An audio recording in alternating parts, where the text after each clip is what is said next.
Good evening, everyone. You're listening to Red Pill 78. I am the corruption detector, and this is your Red Pill news for Friday night live stream. A little bit of house cleaning. Red Pill News is not responsible for the views, actions, or opinions of its guests or advertisers.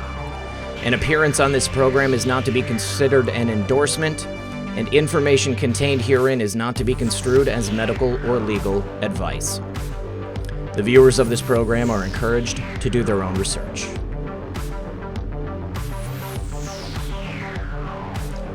How's everybody doing tonight? We have quite the show lined up. Corey's Digs, Corey Lynn of Corey's Digs, a premier researcher in the truth movement, is here with us tonight. This is her first time live on the program, guys, so let's keep it together. I know everybody's going to be really excited, because I am. Hope everyone has had a lovely day so far. To those of you who did not see Methods and I earlier on Quarantine, thank you for coming tonight. We've got patriots from across the globe. And I hope everybody's ready to have a very stimulating conversation. All right, guys, so with that in mind, please do sit back, relax, grab your popcorn, and we'll be right back after a brief word from our sponsor. What a time to be alive, guys. This is truly an unprecedented moment in our nation's history. The preppers are saying we told you so, and the financial advisors are scrambling to justify their advice to you and your retirement funds. But in the end, none of it means much, does it? This isn't the time for the blame game. This is the time to help each other out. And before this crisis happened, Noble Gold had been helping investors to educate themselves and discover new ways of avoiding financial disaster. And that is still the case. And right now, they're offering to talk to you for free about what choices might still be on the table to rescue your retirement plans.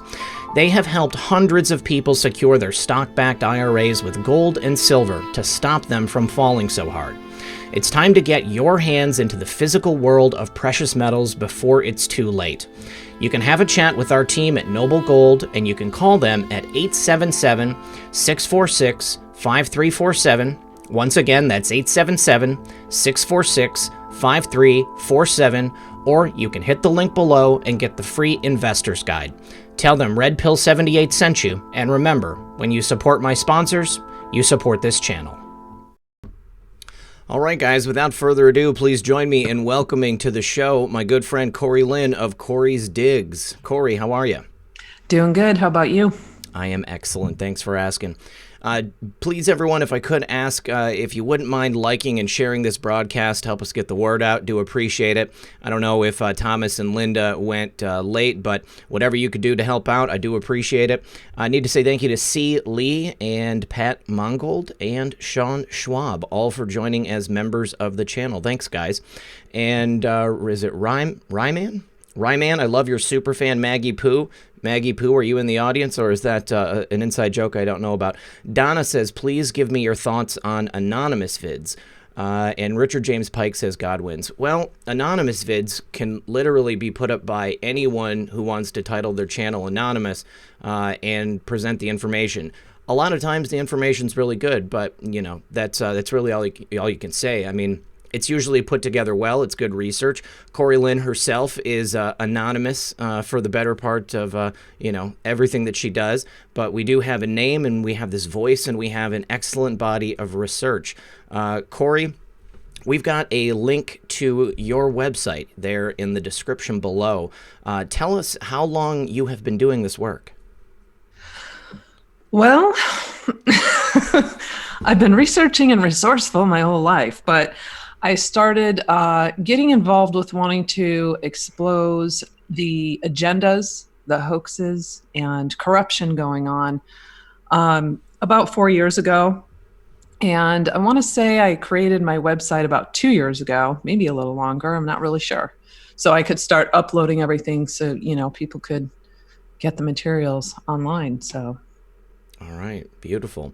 And it's my understanding you've been working on a book as of late. I have, which I've had to temporarily pause because I had to shift gears to the coronavirus. But yeah, it's is AIDS US 90 billion taxpayer dollars a global slush fund? And the timing actually couldn't be better. I almost wish I would have kicked this out about 6 months prior. I had started working on this a little over 2 years ago, and it's just an enormous amount of research I was compiling, and I knew it was going to take a while to write up. So in the meantime, I started working on other agendas to break apart that wouldn't be quite as much of a beast as this one. But I have rolled out 3 chapters thus far. There's about 20 more to come. And this in particular has to do with the, PEPFAR and the Global Fund, which people are starting to become more aware of now, because as we know, Fossey and Dr. Bricks both have ties to all of that. So, and I'm sorry, did you say the name, or did you just say that it's about the AIDS and yeah, it's called Is AIDS US 90 billion taxpayer dollars a global slush fund? Okay. Which of course, includes Bill Gates and the UN, Hillary Clinton. There's about 20 NGOs in here that I cover. And so if people go to my site, they can read all of chapter 1. I have the complete timeline on there to show how these were all created, because this goes back through 3 former presidents, and a lot of governments are involved in this.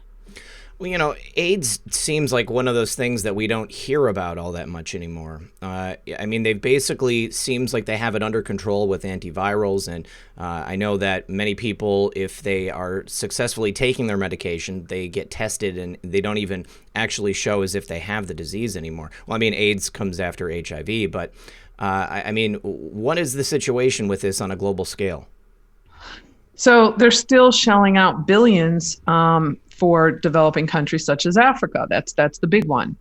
And over here, for example, like there's a drug, just as one example, a 3-in-1 pill that averages $75 a year per person in developing countries. But over here, for almost the exact same therapy, people are having to pay $39,000 per person. A year? Yes. Now, of course, there's insurance involved in all this, but, so yeah, it's a lot of money being funneled out, which is, hence the slush fund going out of our government through the control of the Global Fund, which, of course, is Bill Gates, and it's located in Geneva, Switzerland. And it comes out through PEPFAR and goes over to the 18 billion's gone to the Global Fund. And Gates moves it around to all of his buddies who have NGOs. And there's just tons of corruption around this, missing funds, drugs that aren't getting there on time, in full. A lot of them are expired. It's quite disgusting. So I kind of broke down in chapter 2. I'm trying to think now. I went over the Global Fund, and in chapter 3, I went over Bill and Melinda Gates. And I know I was telling you, I actually did a video on chapter 3 on their foundation, because I show exactly how the money moves and explain how the healthcare industry works as a whole, because these folks are ultimately controlling the policies, the priorities,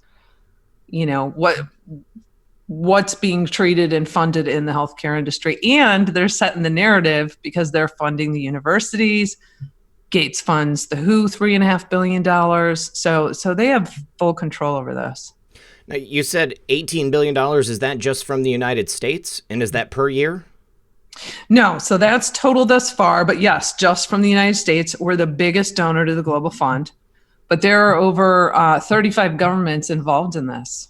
So I have so many numbers in my head. I don't have it in front of me. I want to say they've already pulled in over 45 billion. And over what you said, over the course of 3 different presidents. So since George W. Bush, yeah, Bush, Clinton, and Obama. Okay. And then of course, these presidents leave and they set up their own. Sorry, my cat just jumped on my desk. I was going to ask. You heard a big rattle there. they leave and they set up their own, Clinton Health Access Initiative, and George W. Bush set up his red ribbon, pink ribbon, and they're benefiting from this financially. So when you say $18 billion from the United States, is that money that's taken out of the budget for the United States that's set aside for initiatives like that? Or is that money that's been donated and people have drummed up? No, that is the 18 billion is strictly money that was set aside via PEPFAR through our government to go to the Global Fund. And explain what PEPFAR is. So it's the President's Emergency Fund to fight AIDS. And oh gosh, I haven't had to go back to chapter 1 in a while. My head is so stuck in coronavirus right now. I've been working on a big report all week. It was created back in, they were working on this back in like 2000, 2001.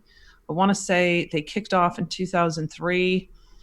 And it was, I have it all in my timeline in chapter 1. It's really, if you see how they carried this through and how they orchestrated all of this, it's so blatant. It's so obvious. So all of this money is funneled out of the United States. It's put into this global fund, and then that money is then supposed to be used for research and development or solely medication for people who can't afford it. So they act like a funding mechanism, and they are strictly have an office out of Geneva, Switzerland, and they've got the UN. So the UN, it's a UNDP, I believe. They handle about 40% on the ground in other countries. So there's health ministries, right, that are set up in these other countries. And a big chunk of this is Africa, but also South Asia. And so they are simply the funding mechanism. So they say, okay, we're going to allocate this much to you and this much to you, and you guys are responsible for making sure that people in your area are getting the drugs and so on and so forth. But then we have the supply chain. And so USAID awarded Chemonics International, very, very fishy organization that'll be in a future chapter, $9.5 billion to basically oversee and run the supply chain. And what happened is that was back in 2015. Only 7% of the drug shipments were delivered on time and in full. And epic fail. Where did the rest of the drugs go? That's a good question. And where did all this money go? That was my next question. There are a lot of reports. I document all the reports. There were congressional hearings on this. There were. It's been known to be corrupt for a while. But see, you're dealing with the Global Fund, who essentially self-audits, and then they're tied in with the UN, who won't allow outsiders to come in and audit. And when money goes missing in Africa, which is rife with corruption, they'll blame it on the people at the health ministries. So there's essentially no oversight mechanism for this stuff. Right. Yeah. Okay. Right. And we rely on the billionaires to basically run the healthcare industry, and it's really quite sad. The whole everything needs to be completely restructured, because they're literally hooked in with those that set the policies for the healthcare industry, such as the WHO or the CDC, and then they're also hooked in with the universities that are putting out the research, saying this is how things should be done, or and oftentimes that research is bogus. That works to their advantage. Need to say thank you to Kevin Crystal. He says, many times in the past week, POTUS has referred to the 1918 Spanish flu as the 1917 flu. Was he making a subtle reference to our favorite Anon?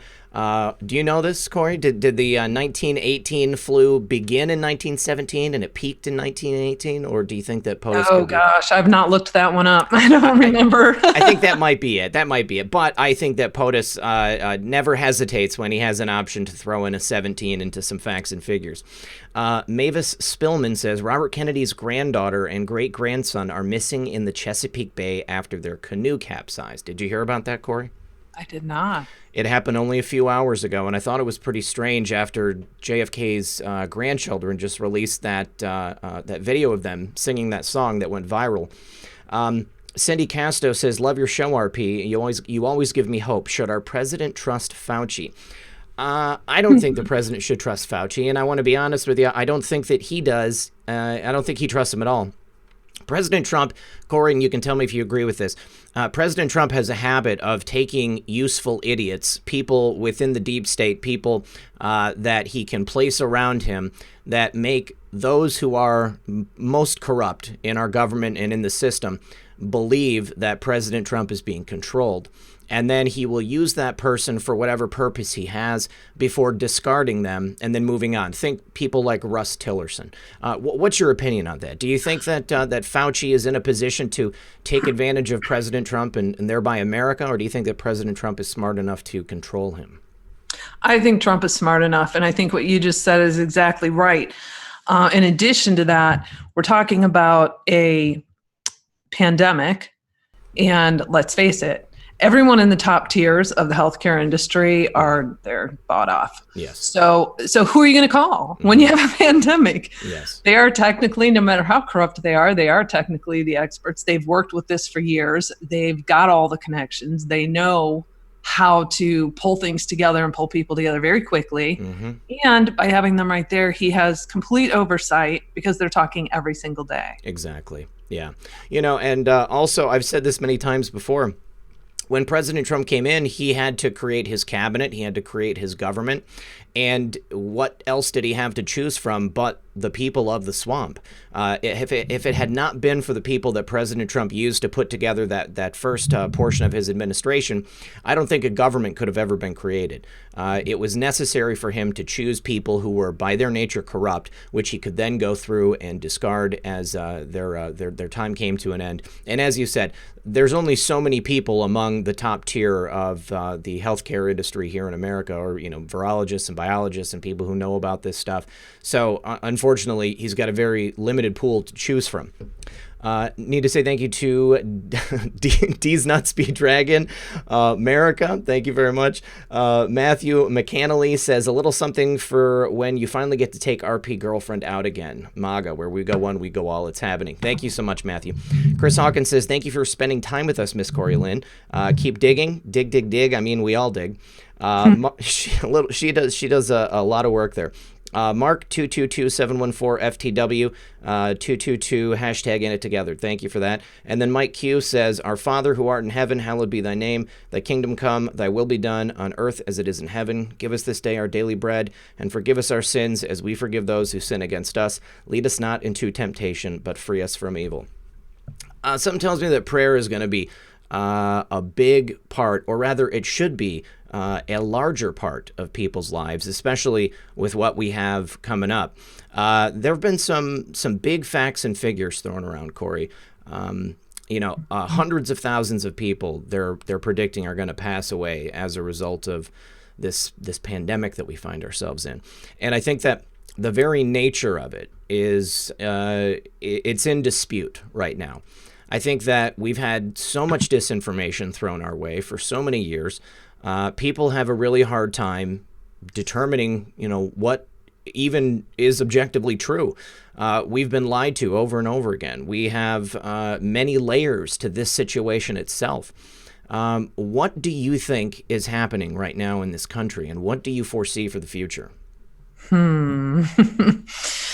So, as I was mentioning to you earlier, I'm working on a report right now that I'm hoping is going to clear up some of this confusion. I've been in communication with over, I have a lot of friends and family members that are connected in or work with hospitals. And I also have reached out to numerous other people, and I have verified everyone's employment. So I'm going outside, inside from the empty parking lots through the doors to see what's happening on the front lines in hospitals across the country, so I can get some real data. And I think I can clear up several things. And I also have some working theories that I've had going for a couple weeks now. And with a lot of the recent press conferences that have taken place, I think I can kind of wrap that up pretty good. I don't know how much of that you might want me to go into. I'm planning on dropping that report by Monday morning. Okay. I mean, if you're dropping talk about some of it, sure.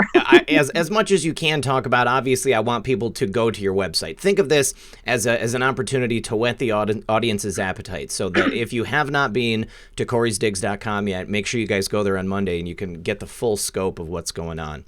But I think a good place to start is, there's been a lot of videos, people showing hospitals that seem to be overrun, but then at the same time, we have members of the public going and taking their own videos, and they seem to be completely empty. Hospitals empty, emergency rooms empty, testing centers that seem to be empty. So that gives the public one perspective, saying, showing that there's really nothing going on, and it makes people think that we are not in danger at all. But then we have these videos that are from people within certain areas of the healthcare industry in certain areas of the country, and it looks like we're in for a pretty wild ride coming up here in the next couple weeks. Yeah, so as far as the hospitals go, just so everyone understands, they have had to remove a huge chunk of their staff. A lot of these people are out of work right now. A lot of them are being cross-trained to handle things that they're not used to handling in case staff fall sick, which is happening at some places. So there's no, outpatient services. There's no routine maintenance, blood work. Anything that anyone would typically go to a hospital for is shut down. It is strictly for emergencies. If you're popping out a baby, or if you cut off your arm or got in a car accident, or you're symptomatic and you think you might have COVID. And what happens is, so most of the hospitals have set up special floors or units or sections for COVID specific. Many of them have screening going on either in tents or like right when they come in, then they're brought down to that direct area. So also, they're not allowed to have visitors. No patients in the hospitals. And almost everyone I talked with, they're not allowed to have visitors. So you're not going to see a whole lot of cars, and it's not going to look like much of anything is going on. That said, they have overhyped the war zones. Some of them have seen surges. I was telling you where I am, there was a line 4 hours long to get tested, which is not at the same location as the hospital itself. It's actually the next town over. So there's a lot of that too, where people are going to different places to get tested as opposed to heading into that hospital. So they have seen surges where maybe a hospital has 20 people on ventilators right now. Or maybe they did have like an influx one day, but then there might be 5 days in a row where it looks like hardly anyone's going in there. The numbers are certainly smaller as far as them stating that they're war zones. Nobody's really running out of ventilators, because we know there was a lot going on with the ventilators. However, that said, everyone is low on N95 masks, and the reason is the burn rate. Normally, you would only use a mask if you're going into a room where someone's in isolation or, really unhealthy. You don't want to get them sick and spread anything. So they weren't used as much. Now it's like they have to be used constantly. And so they're having to bag them. They're having to stretch them for a week. Some of them are having them sterilized. I know Trump was actually talking about that in one of the press conferences. And amazingly, because I saw this video go viral the other day, and everyone was saying she's a crisis actor. And sorry, I don't think she is. The girl that was crying, saying that she just quit her job because they're telling her that she can't wear her mask in the hallways, and she's terrified to get her family sick. They have been telling nurses that all across the country in different hospitals, that you can only wear them when you're in the room with the patient. We don't want you wearing them in the hallways. And this is right. this is scaring nurses. They're very concerned about this. So there is a lot of this going on, and it's, and a lot of staff are getting sick. So I would ask people to be a little more sympathetic and empathetic towards nurses and doctors you're seeing post stuff online, and stop looking at it as this hoax, because for them, it's very scary. They've not seen anything like this before. This is, we didn't have MERS or SARS over here. So they're not used to seeing this like immediate decline in the respiratory system where you have to intubate and get them on ventilators. And it's intimidating because they're concerned they're going to contract it, of course.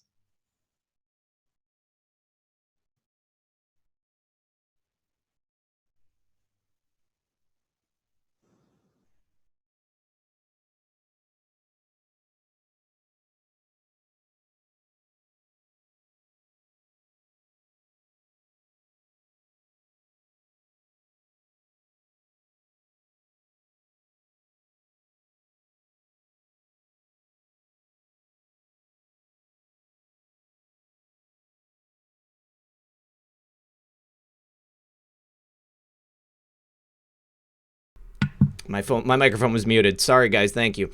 I said, Patriotic Mama, thank you very much. She said, pray, pray, pray for those rescued and all the kids.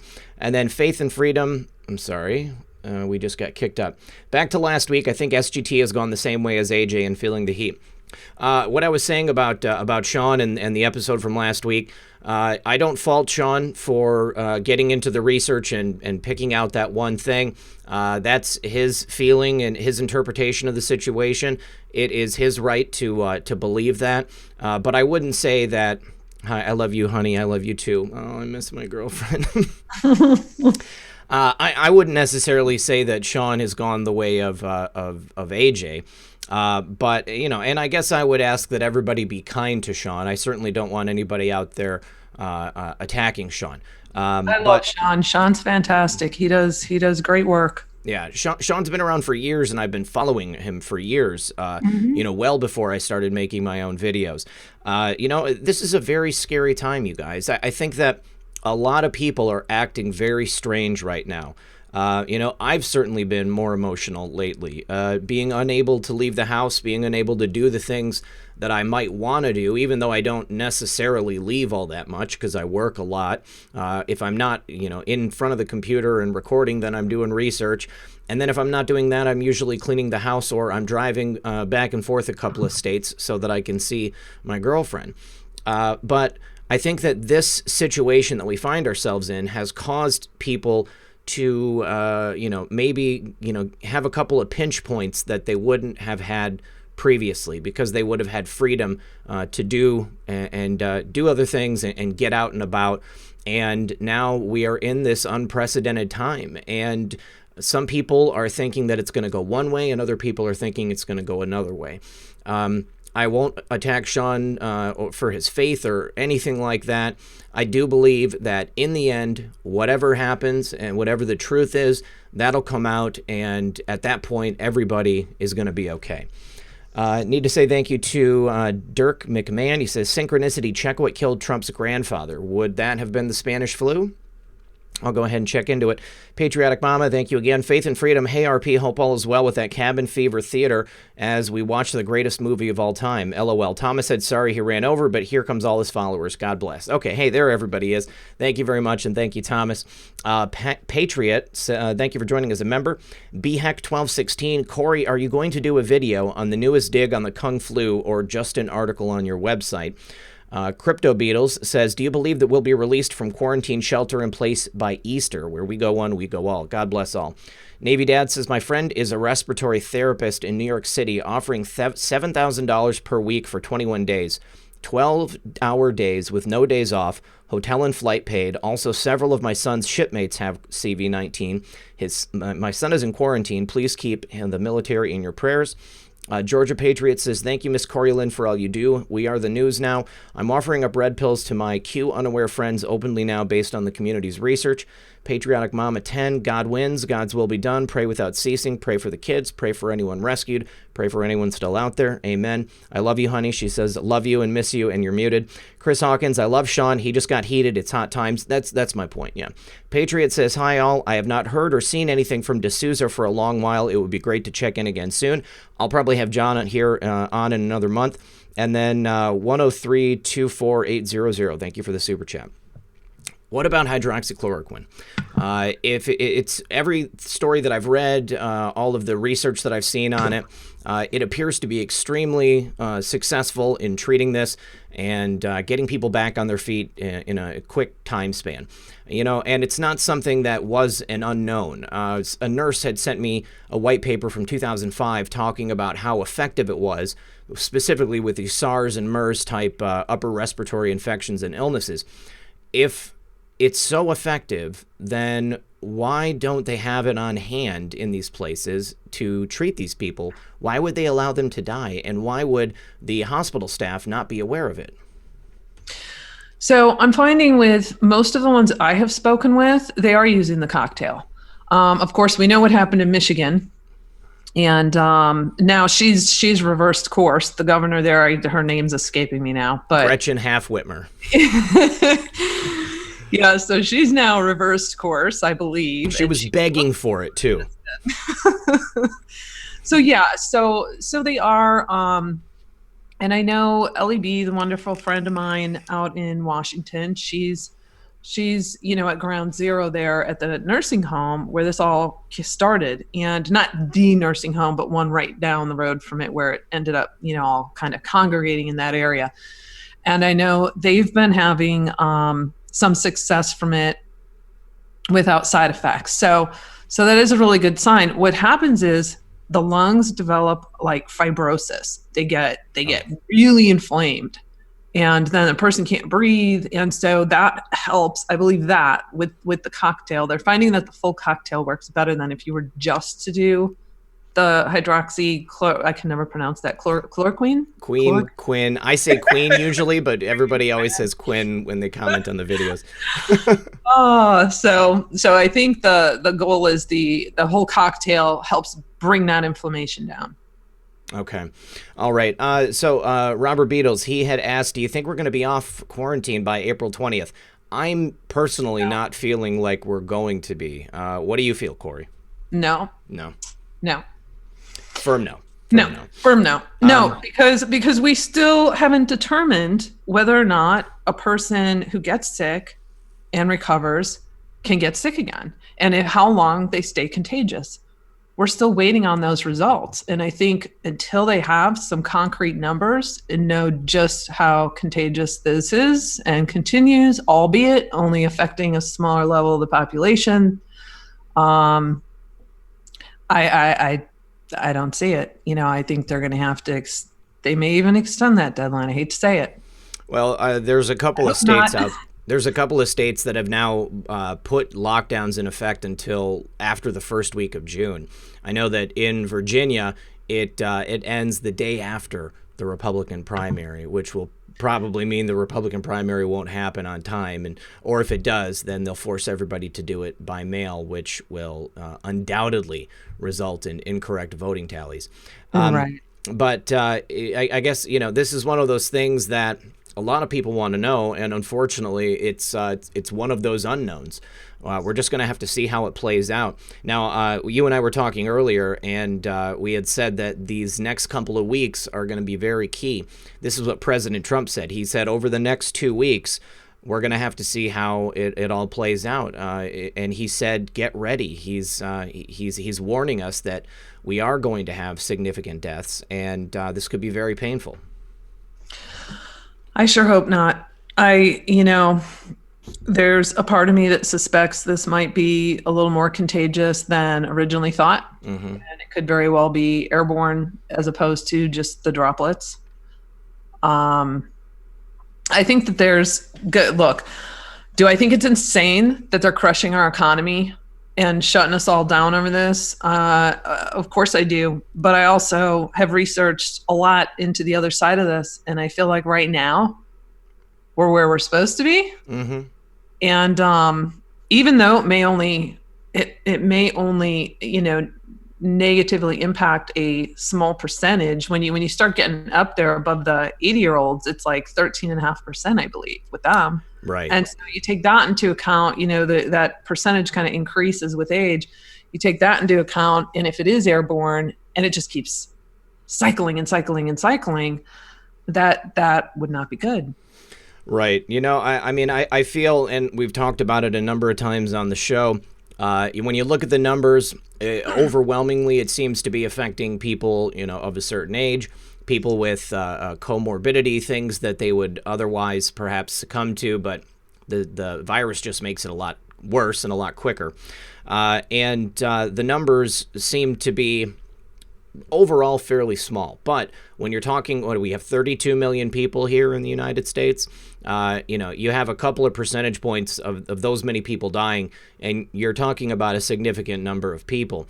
And although many people are very frustrated with the fact that we have to stay indoors, I do believe that President Trump is of the opinion that any deaths are not to be tolerated. We need to stay inside so that we don't find ourselves in a situation where we discover that even if, because we already know many people are asymptomatic. So if we continue to have it and to be contagious, and then we just keep spreading it from person to person, that's when we're going to hit those critical numbers, and we might actually reach those hundreds of thousands of people dying. That's not what President Trump wants. I think that will have a great impact on the United States economy, and then the economy of the world as well. And besides, we find ourselves in a position right now where the Treasury Department might be nationalizing the Fed. What do you think about that?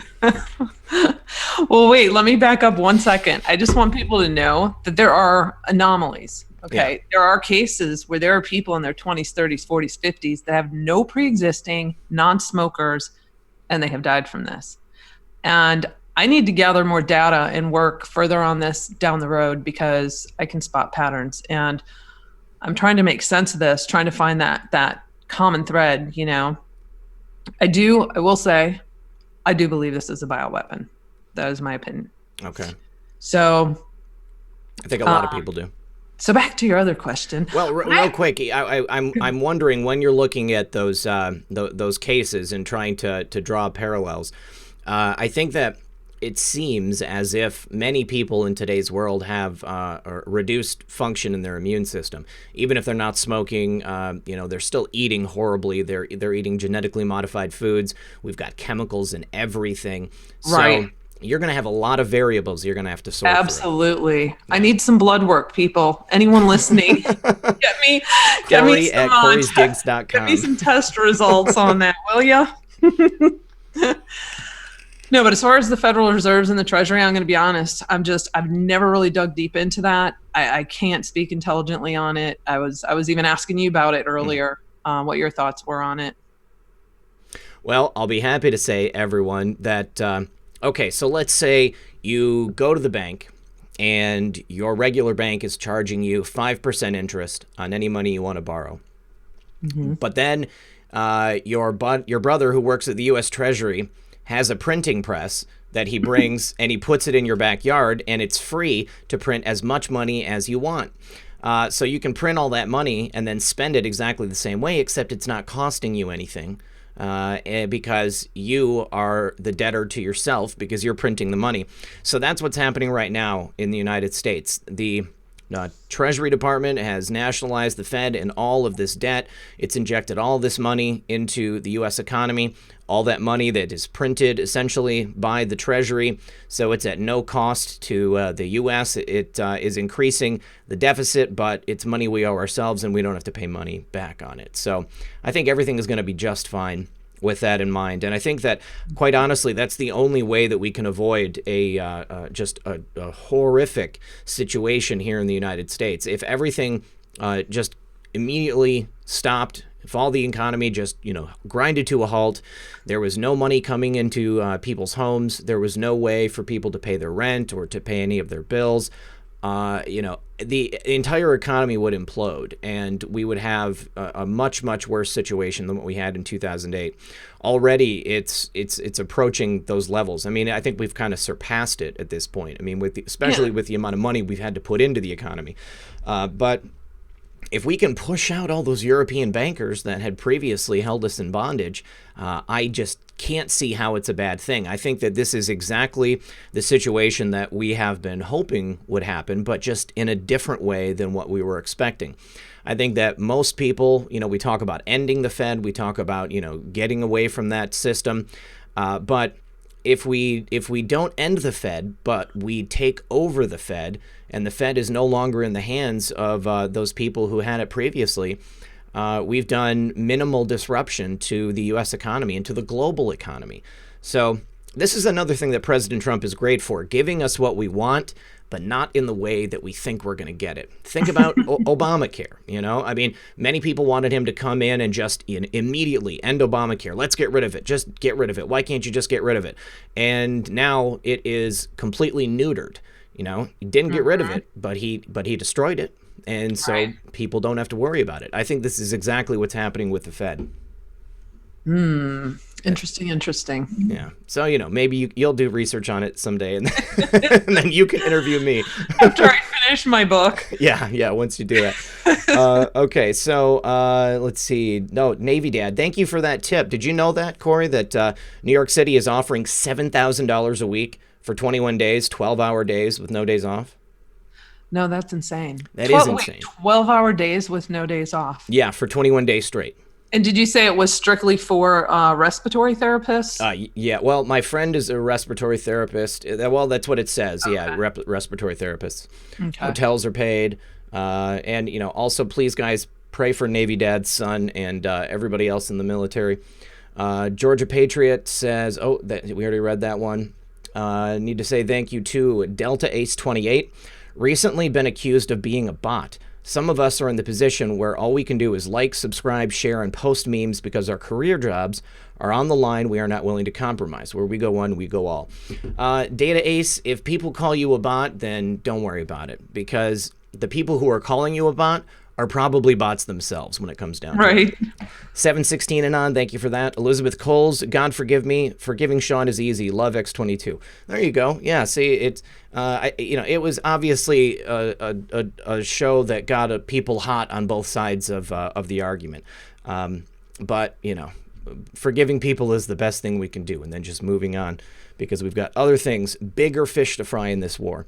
Andrea McKinney says, I emailed you about the Save the Children search, my last name. Trump was not talking about CV-19 when he said the next 2 weeks would be hard. Okay, Andrea, I will go ahead and check that out. Now, I also just want to tell everybody, like I mentioned my friend earlier from the NYPD, I'm going to have him go to Central Park, and we're going to see if we can't verify some of the stories that we're hearing. Everything that I've heard, I definitely heard that SoundCloud. Did you happen to hear that, Corey? That SoundCloud recording of a man and a woman, and they were talking about the situation in Central Park? I heard about 15 seconds of it and turned it off.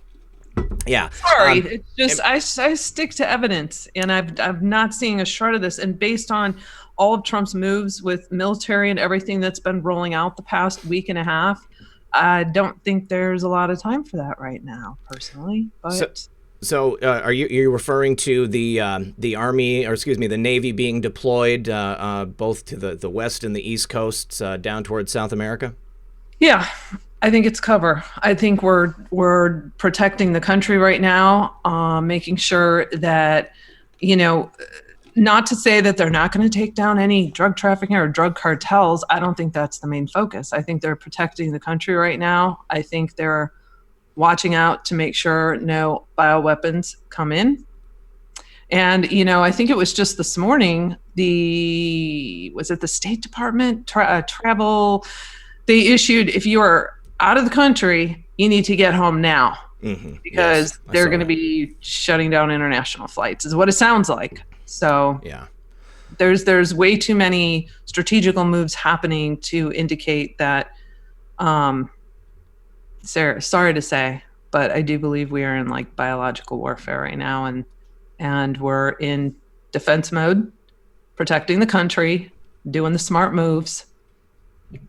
So I know not to be a Debbie Downer, no, but I understand. I mean, this is something that I think many of us we started with the idea that we were going to save the children. I mean, many people, that was their first foray into this world, because a lot of people got woken up by WikiLeaks, okay, for the gate that we will not name, and that got people going down a lot of other rabbit holes. And then for some people, they had been doing all the other research, and then they got to that as the inevitable conclusion of what was really behind everything. And so I think that all of us are looking at that as a possibility and just, wishing and hoping with every fiber of our being. And it also can explain a lot of the things that we're seeing. It can take our minds off of the potential of, everything else that's going on. Well, and look at how much has already been done with Backpage and Nixium and Epstein and Weinstein. I mean, they've taken down tons of trafficking nests. And I'm not saying during this that, they're not still doing their job and they're not focusing on that, because everyone's staying home. So child pornography is probably off the charts right now. So they might be locking in on some of those people. But I sure hope so. I'm not saying that. I just feel that right now we're in a little bit of a defensive rather than offensive mode. Okay. All right. And when it comes down to it, are you surmising that just because of the nature of this sickness, or is there any other information that you have that would make you think that that's what's happening? Well, the fact that military is sealing the door in Cheyenne Mountain, and they're willing to stay in there until months or years until COVID is no longer around is a big tip off to me. When did that happen? That happened, oh God, I have no sense of time. 1 to 2 weeks ago, I would say. Wow. And then he called on up to 1 million reserves to be on the ready. And now we have this action that was just announced a couple days ago. To me, all the signs are there that we're protecting our country right now, which is a good thing. Have when you heard? People are wondering why we need to be staying home and why this massive lockdown, and believe me, I mean, look at how many conspiracies and hoaxes I've blown holes in. I can't blow a hole in this one. I just can't. I mean, with the exception of them totally trying to exaggerate and fearmonger and say that every hospital is a war zone, yes, that's all hyped up. But as far as the rest of it goes, it's pretty solid. Oh, wow. Okay. He's like, why did I have her on tonight? Kosam West 24 says, thanks for all your hard work. Love the show. Glenn says, we need to start calling trolls CCP bots the same way they called us Russian bots. That's not a bad idea. Supermax 1234. We just had a 5.0 earthquake near Palm Springs. I've felt hundreds of earthquakes, and this felt more like an explosion. What about these stories of underground explosions taking place in California? And also across the globe for the last 30 days, we had over 100 earthquakes that were all at 6.2 miles, and they were all in the 5 to 7.0 range. Do you know anything about that? I did see. I haven't been, scouring social media very much this past week because I've been deep in this report. But I did see one post pertaining to that, and my first thought was, I once sat down. I know this will come as a great shock, and I actually documented going back 50 years the earthquakes to see the increase. And I think I was only tracking ones that were at least a minimum of a 4.5. And I couldn't believe how many actually happen in a day. That said, I would have to look at this when you're talking within, did you say it's within a 6.5 mile radius or? Yeah. So, 6.2 miles down. They were all at the exact same depth in the same range, and it was over 100 in a 30-day period. But the same depth. That's what really got me about it. I have studied some of that stuff in the past, so I'd have to look at the data and see if it looks similar to stuff I've found in the past or if that's something new. Okay. Well, I would love if we could get your perspective on that, because I personally don't know that much about Somebody earthquakes. send me the data on that. I'll be happy to. I'll be happy to. Let's see. Gordon Carr, thank you for that. Cheryl Infidelicious. Infidelicious.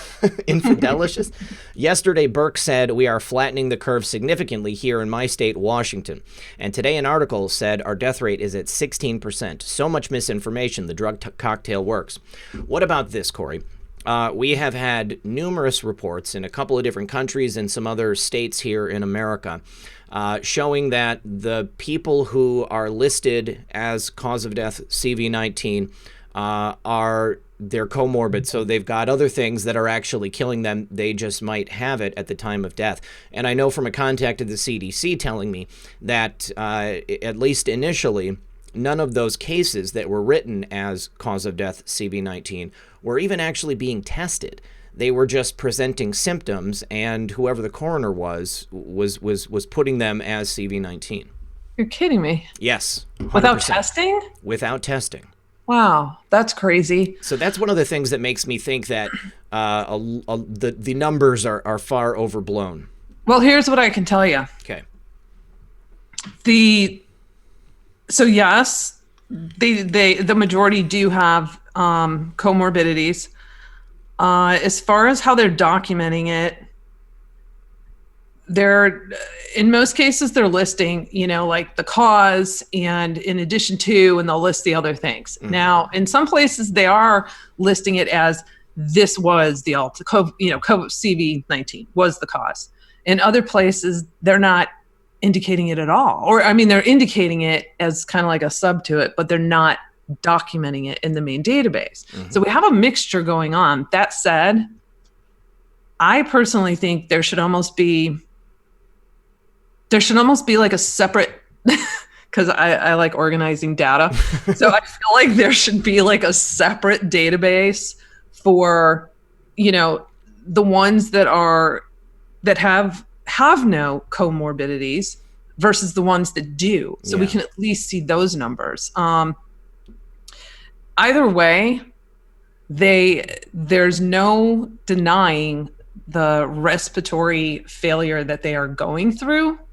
So so what I'm saying is you can't have someone who has the flu, don't believe, and ends up dying and saying, oh, well, it's COVID-19 and not marking it. I don't know. I wonder if the one you're talking about, if that was the case, if they saw this massive decline, maybe they had done a chest x-ray and they could see what was going on, because the way this works is it's very quick and it's very hard hitting to the heart and lungs. Okay.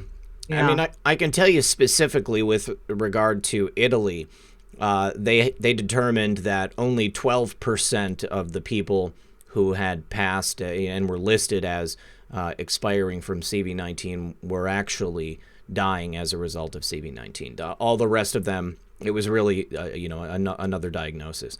Right. So that's how we had the death toll in Italy just drop by thousands when they put it together. Right. What I hear is like someone has pneumonia or the bad flu or some kind of respiratory problem, but they're managing it and they're not on death's door, and then all of a sudden this massive decline and they have to intubate, put them on a ventilator, and that's it. Wow. So it hits them hard. Let's see. Emmy, where we go one, we go all UK. Thank you for that. D'Angelo Truthseeker says, what do you think about 5G and Kung Flu, especially regarding Huawei? So this is another big theory out there. The 5G was initially rolled out there in Wuhan. And of course, that was the epicenter. Of course, we had that level 4 biolab there as well. Do you think that there is anything to this theory that the 5G is causing the virus, or this is my theory, that the 5G is exacerbating it because of the way that the waves are behaving inside the human body? So my immediate gut on all of that was no. However, I have not done deep dives. I've had hundreds of people ask me to dig into 5G, but I feel like so many other people have dug into it that there's so much out there already. I don't know how much evidence those digging into it have. I haven't, watched a lot of it, but I can't say for certain, obviously. I don't know. Okay. What do you think? Well, I mean, just knowing what I know about millimeter waves and how they act in the body, I would think the first thing I thought was that it was like a synergistic effect. So people would get the virus, and then at the same time, they've got these waves blasting through their body, and it just exacerbates everything, and you just have this perfect storm of symptoms. And that's why you'd have people dropping on the street. I mean, we're not seeing that anywhere else. Italy also has a high rollout of 5G there. We don't have it so much here in America, and I haven't seen any videos anywhere else of people dropping to the street or seizing up and just stopping breathing. Those didn't feel terribly authentic to me. I knew it's coming from China, so there's always that possibility that they were all just staged. Let's see. Elizabeth Cole says Marine friend called up, stated serious ETA, 3 to 4 months. Been getting a lot of reports of people saying that they've been called up. Not just here in America, not out in the ocean, but also many new people getting called up to Guantanamo. We've got the tribunals that were taking place there. Khalid Sheikh Mohammed, some of his cohorts, those have been put on hold. So now we have many, many more people being deployed down there, which would also be an excellent time if they were going to be unsealing these indictments and rounding these people up. What do you think is going on down there? Oh gosh, I haven't looked into that in a while. Oh, okay. That's not it's anyone's guess. I would love to get like real-time satellite. Wouldn't that be great? Yes.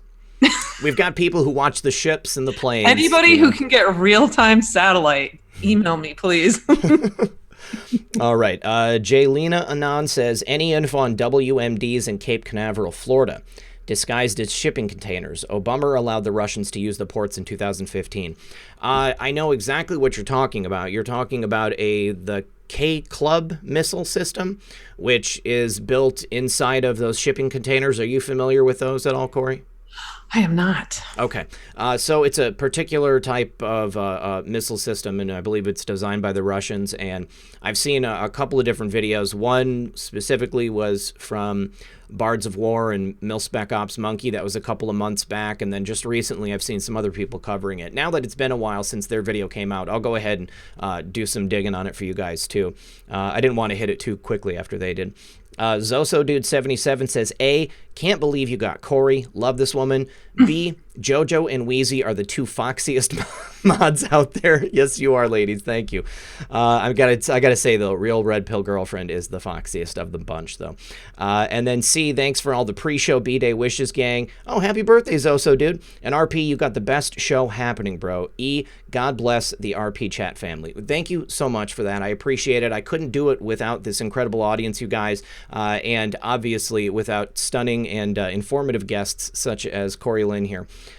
Kim Mall says, since the monsters are being taken out, why are they still talking in code and not telling the truth, creating the chaos they so desire and feed on?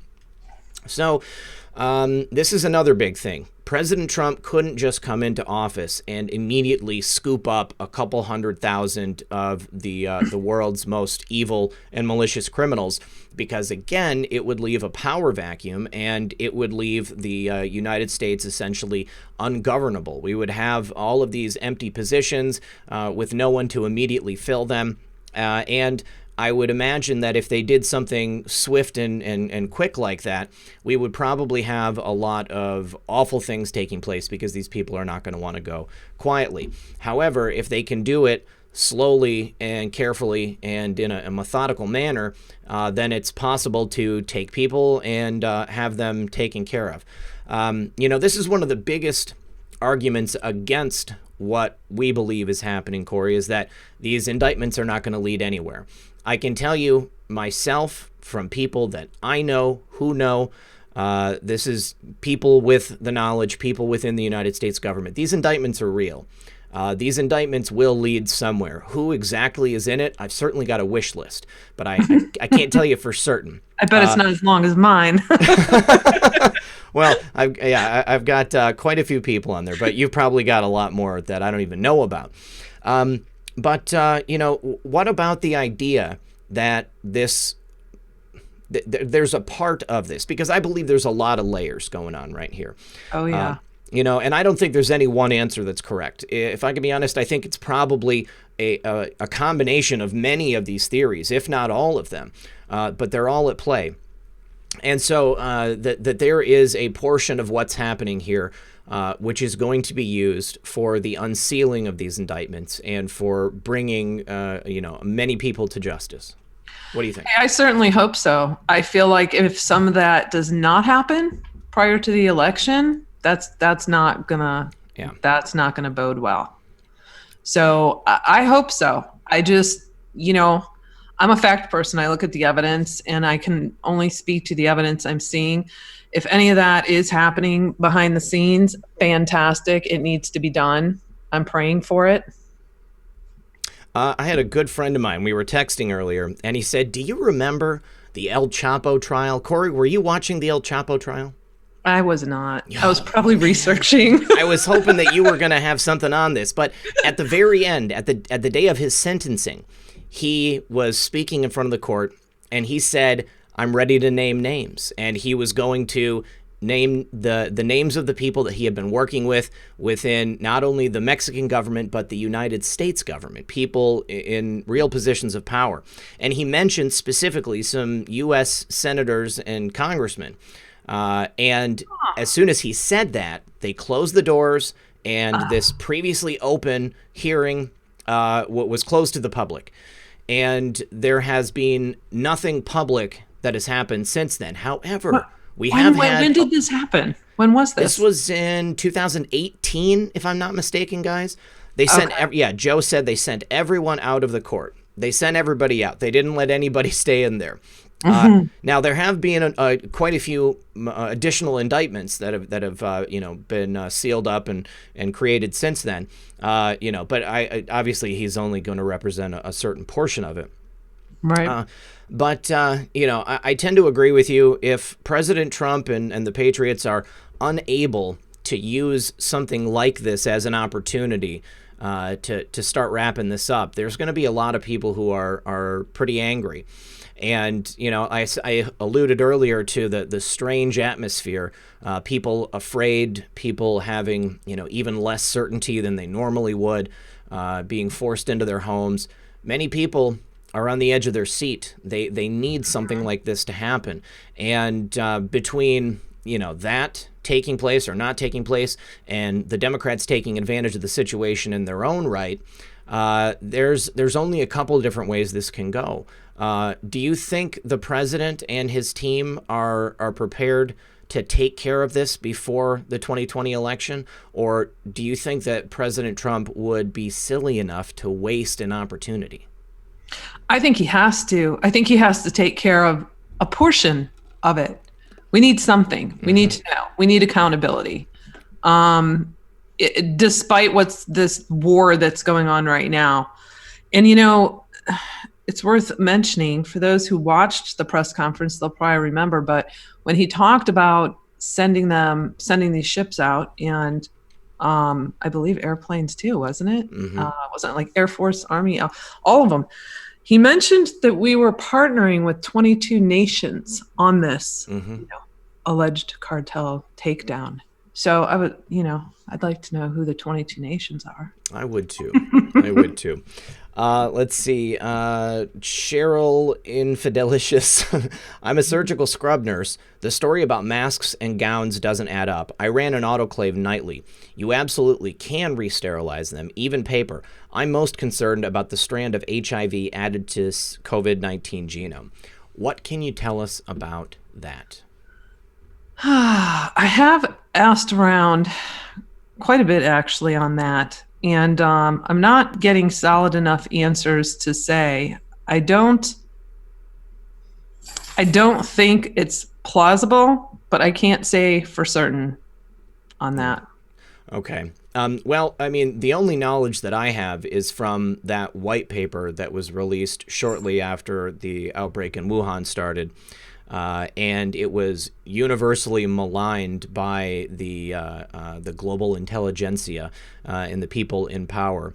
And I thought it was pretty ironic that just today, the Washington Post puts out a story which says, well, we're not ruling out the possibility that this could have been released accidentally from that lab. But we just haven't figured it out yet. I tend to think it's more likely than not. I mean, especially with the idea that this is some type of biological weapon that's been introduced on purpose into the global population. Also, with the way in which, by and large, it seems to affect people. And then you have a slightly different version of it, wasn't it, that popped up in Iran? That was a different version of the same family of sicknesses?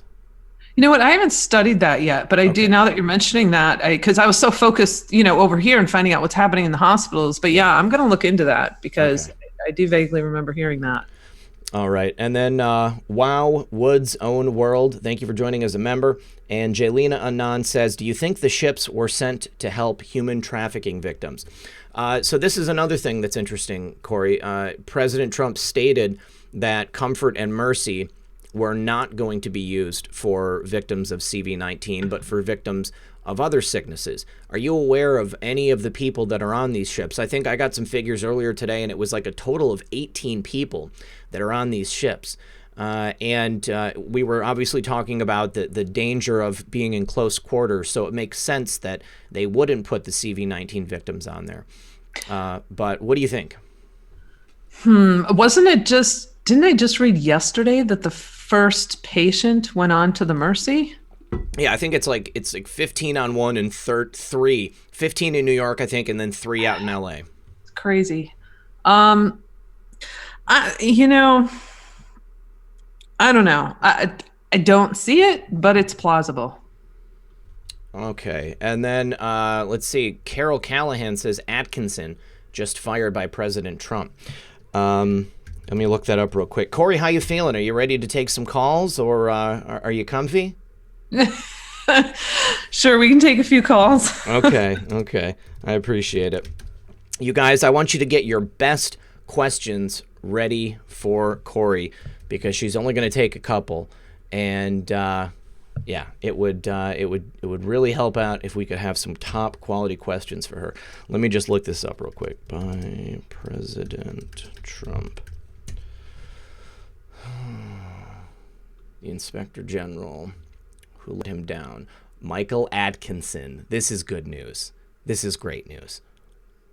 Michael Atkinson fired by President Trump. He was the ICIG, the Intelligence Community Inspector General, who had a direct role in Spygate. And that's great, guys. I'm going to look into that one for tomorrow. And then, let's see. Carol Callahan says, Atkin fired. Thank you very much. Frank says, what's up, Red Pill? I remember a couple of months ago, you were so down about the growth of your YouTube channel due to censorship. Now your channel is one of the hottest out there. Congrats, bro. Where we go, when we go all. You're right, Frank. Something a switch got flipped, and in the last month, it has been incredible growth. So thank you for being here. ML DeMetal, thank you for that. Fatboy Studio says, hey, RP and Corey, I love your work. Have you checked out Dave at X22's latest? Hillary may have put a go command on POTUS. Something big tomorrow possible. I haven't seen it. I was getting ready for the show tonight, you guys. I did not, oops, that's the wrong text. There we go. Haven't seen it, but I will go ahead and check it out after the show. So Corey, before we get into these calls, what is the takeaway that you want people to think about after they watch the show and after they have some time to digest it? Oh boy. I generally end my articles and reports on more of a high note or solutions, and I'm struggling with this one. I'm not going to lie. It's tough information, and I would say trusts in our president right now in these decisions. I know it's really hard for people to stick it out and stay at home. I know then we've got, on the flip side of that, the economy crumbling, people losing businesses. It's really tough. It's like between a rock and a hard place, I'm hoping we're going to get some of these test results back soon so we understand a little bit more about this virus. So I just pray, pray, and try to be patient. I would have to back you up there and say that having faith in the president and his abilities, and just having faith that God's going to take care of all of us, no matter what happens, in the end, we're going to be okay. The nation will recover. The economy will bounce back. And more than anything, I think that President Trump is going to make good on the last of his campaign promises that he has yet to deliver on. This country is, even with this, is in a much, much better situation than it was under the last administration. And I think that if this was an intentional event, the people who are responsible for it are going to pay. The full power and might of the U.S. military has been unleashed, and I don't think it's a coincidence that we are now going after narco-terrorists across the globe and working to, continue to shore up the border and keep Americans safe. This is going to get dealt with. I think that everybody should follow the quarantine regulations, stay inside, social distance just for safety's sake, and just keep your wits about you, and everybody's going to be okay. All right, so we do have several callers on the line. Oh, it's my good friend Conscience Abe. Corey, are you familiar with my friend Conscience Abe? He's got a show on YouTube. Hey, bud, how are ya? I've been on a show with him. Good stuff. I freaking love you, Corey. Thanks, bud. Thank you for your pragmatic approach and evidence-based approach towards research.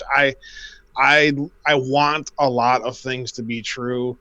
I've been working very hard at trying to find evidence of these things happening. I pray that these things are happening, but when you take the effort that you take to back up your research and prove it, it's not easy to do, and you do an amazing job of it, and I want to say thank you from the bottom of my heart. Aw, thank you. Red Pill, how are you, bro? I'm excellent. I've got Corey Lynn on my show and Conscience Abe at the exact same time. I want to echo everything that you just said there. You do an excellent job at researching things, and you have a habit of only bringing things that you can verify. And that's very refreshing. We work in many ways in a world of hypotheticals, and I try to be as careful as I can be to bring things to the audience that, I can verify, and that I can say, I trust what I've been told, or I trust what I've been seen, or here, look at this, and you can prove it to yourself. But we've had several years of anticipation building up to what, by and large, many of us, assumed was going to be happening. And although not all of it has happened yet, and now we're dealing with something that is wholly unexpected. Right. It's a difficult thing, and it's hard to swallow a truth that you don't like. But unfortunately, that is the way of the world. Oh, believe me, there's nothing more. After all the hours I've put in, there's nothing more that I would love than to see these corrupt people go down. As soon as I see that first light of evidence, I'm delivering it. I know, I'm right there with you, and we'll all be pouncing like cats on kitty litter, or on catnip. You know what I'm saying? When it happens, but until then, we wait, and the markers are lining up. So the good news is that those of us who key in on news unlocks and markers and things like that, they are lining up, and we do see things that are probably coming. Mm-hmm. But to get to a question.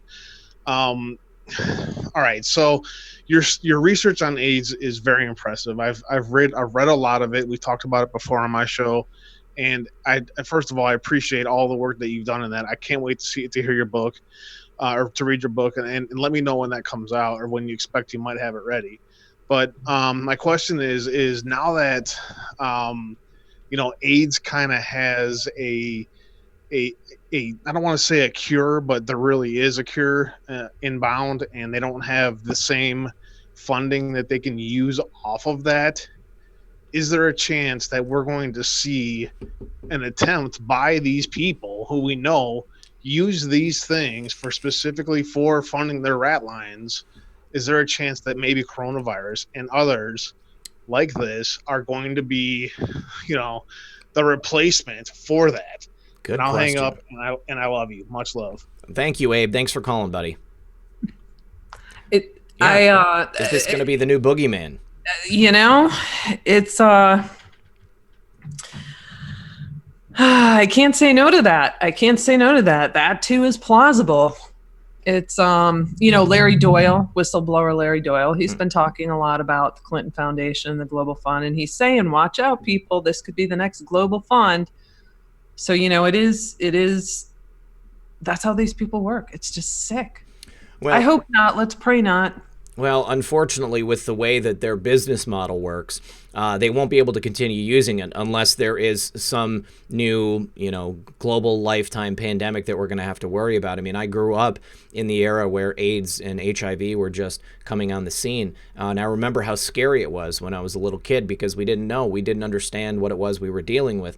And many people were very, very afraid at that time, especially when we had an American blood supply completely tainted with HIV, and people who would not be at risk otherwise for getting it were coming down with it and getting very, very sick. So it makes a lot of sense that something like this would be used as a replacement if now all of a sudden we are that close to having a cure for it. Need to say thank you to Flor Riccio. She says, swine flu and SARS killed far more people. We didn't close the world down. Cuomo is saying we will never go back to normal and get used to it. He only wants drugstores, takeout, and liquor stores open. Stay home getting depressed and suicidal. Jerk. So yeah, what do you think is different now when we saw what happened with SARS and with swine flu? Tens of thousands of people died. The country did not grind to a halt. How is this version of the sickness different from those versions of the sickness? Were the symptoms as bad when we had those sicknesses going through the United States? Well, so swine flu was a bit of a hoax job as well, and the numbers being reported are not accurate. I actually covered that in a report I did on former CDC Director Thomas Frieden, so I won't get into that. People can look at that. We actually had SARS over here. Okay. I didn't think we had SARS over here. Have we? I don't know. I just knew. I knew that they were in the news and stuff. I mean, I'd have to double check that, but I didn't think we had SARS or MERS over here in this country. I knew about it in the Middle East, but yeah, and then in China, obviously, and because it's similar. It's that that hardcore respiratory. I keep forgetting what that's called. There's a terminology for it. Mm-hmm. My friend's probably laughing at me right now. Who's listening to this. Throw it in the chat, guy. I'm brain dead at this point. But yeah, it's I don't believe, I'll have to double check that, but I don't believe we've ever had SARS over here. So I don't think we've experienced a respiratory issue like this. And like I said, we don't know if a person, once they recover, how long they're still contagious, because the shedding on this thing is very long right now. It's like over 30 days. Yes. And so until all these tests are completed and we've had enough days to track the people and retest them, it's kind of hard to say. And it's a little shocking. There are some hospitals that are not even testing their employees. I just find that mind-boggling. You would think that would be automatic. I mean, they're working with patients, for God's sakes. That's grossly irresponsible, it sounds like. Mm-hmm. Need to say thank you to Elizabeth Coles. She said, rumored hantavirus next. Symptoms are GI. This is one thing that I've heard, is that this, in their desire to create this as the new normal and completely destroy the economy, that there would be a wave of different communicable diseases that hit the world, and that CV-19 would be the first. Hantavirus could come next. Isn't hantavirus carried by rats? So I would imagine if we're going to see that popping up, it's probably going to happen in like San Francisco or LA or something. Oh, good Lord. New York, maybe. Let's not put any energy into that. Yeah. Okay. All right. I'm just spitballing. Patriot 1771. This is a very excellent chat here. Earthquakes in Southern California tonight at 6:53 p.m. We are with you. Message on multiple TV channels at 7:10 p.m. First pics on Twitter of kids from Dumbs. You guys, if you're on Twitter and you have the ability to share any of those images with me, I've got my Twitter open. You can send it in a direct message to me right now. I will show it on the air. There is nothing I want more than to see the evidence that that's happening. Not to say that it isn't happening because we don't have pictures, but, it's very easy for me to believe that this would be a completely covert operation so that they could successfully save any kids from across the country, because I would imagine it's in many, many places if it's happening. Jaylena Anand says, Venezuelan Navy tries to take a cruise ship down in international waters, but the Navy ship sunk. Maduro instigated after announcing his indictment by U.S. military general today. Drug trafficking blamed at the moment. I would think that Maduro might need to move to piracy, considering global oil prices and the inability to import or export narcotics. Those are his two main sources of income. That's the revenue stream right there. If oil is worthless and he's unable to get it out of the country and sell it, if drugs are no longer able to be shipped out due to our Navy on both shores of South America, then piracy might be the next thing he needs to do. Patriot Lady Biker is here as a member. You guys, I needed to ask for prayers for Patriot Lady Biker and her husband. She's in the hospital. He's sick as well, so let's everybody keep them in your prayers. Skeeter says, you all are great at getting facts out there. Do you think that AJ and Joe Rogan really know who our favorite Anon is and they will name him? No, I do not. I think that is a total scam. Have you heard about that, Corey? No. AJ made this video saying, I met Q 2 years ago. I was playing golf with him. I'm just going to invite him on the show. And I was joking that it was going to be a person who was out there recently saying that he was the individual posting on the boards. It'll be really funny if that's who it is. But no, I do not think that they know who our favorite Anon is. Then Kylan Jones says, the only thing better than Red Pill and Corey Lynn is Red Pill and Corey Lynn. So we're the dynamic duo. All that's missing is methods. Corey, I'm a huge fan. Love your brain. Katie Jones. And then Jaylena Anand says, piracy also claimed for the Maduro event. Okay, so that makes sense. All right, so we're going to go with our next caller, and this is Blue Collar Anon. Blue Collar Anon, you are on the air with Corey Lynn from Corey's Digs. How are you, buddy? Hello. How's things in Vegas? Things in Vegas are quarantined completely. So okay. If you state lines, you can't come back in without getting quarantined. But what I actually wanted to talk to you guys about was early on, Q said archive offline. So 2 nights ago, Space Shot and our doctor were doing a live feed, and they lost the video. The sound was still there. And YouTube's video was down for about 6.5 hours, all video. I tried to watch, 7 or 8 different videos, and they were black. The only thing that came up was the audio. I talked to one of my friends at a very, very, very prestigious hardware analytical company, and he just flat out told me that they're even running everything they have behind a VPN. And this is a major, major, major company that runs analytical software for hardware companies. Or your server vaults, all of your main servers, your cloud servers, all of the stuff like that. They're hiding their stuff behind a VPN. I mean, it's smart. I mean, that way it'll be far more difficult for them to get hacked if they're using a VPN. Are you guys actually archiving your work offline? I mean, Red Pill, I know that you do videos every day, twice a day. I used to be able to archive your stuff offline, because what I don't want is for it to be a glitch. Yeah. And to all of this information to go away. That is definitely a concern for me. Corey, I would imagine you've probably got cloud backup on your website. Is that the case? It's so cheap. Just get Cloudflare. No, I have so many layers of backups. It's not even funny. My work's never going anywhere. Good. I make so many videos. One video is like 3 gigabytes. That's if I can keep it under a half hour and there's not a bunch of fancy elements to it. But a video where I have a lot of graphics, it can be 4 or 5 gigs. I actually just ordered a couple of additional external storage devices, and I'm working on. I have to save up for it. It's quite expensive, but I want to get. It's like a Drobo, they're called. It's just basically it's a whole bank of hard drives, so that I can download everything from YouTube and then put it onto there and then hold on to it. But now, are you using solid state or? Yeah, all of my drives right now are solid state, but in order to get enough storage space in solid state, I mean, that's a lot of money, and it's not something that I can do in 1 month.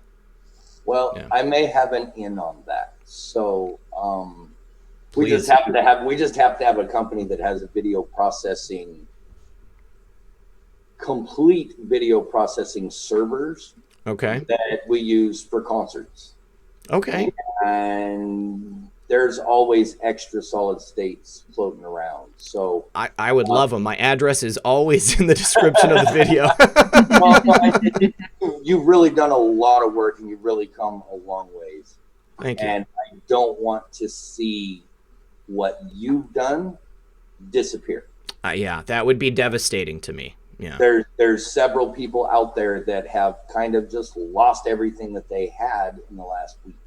Wow. I don't want you to be one of them. So I'll see what I can't get together so that you can get a couple of, maybe a 3 or 4 terabyte solid states to be able to just do a hardback. That would be incredible. And if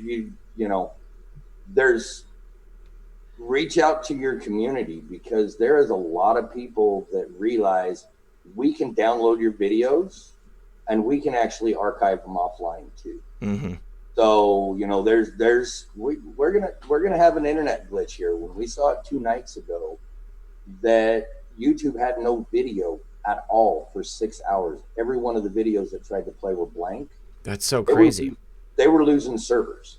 There was so much strain on the system that they had servers crash. Corey, did you notice anything with HiveMind? Did you happen to see any problems? I did not. I mean, I wasn't. If you're talking specific to YouTube, though, I wasn't in. I wasn't really spending much time on YouTube. I've been researching. So. Right. Yeah, and it was weird because in the middle of RDoc's live stream, it was actually on Space Shot's channel, but they just said, "Oh, the video just went away, but you could still hear the voice." So they continued.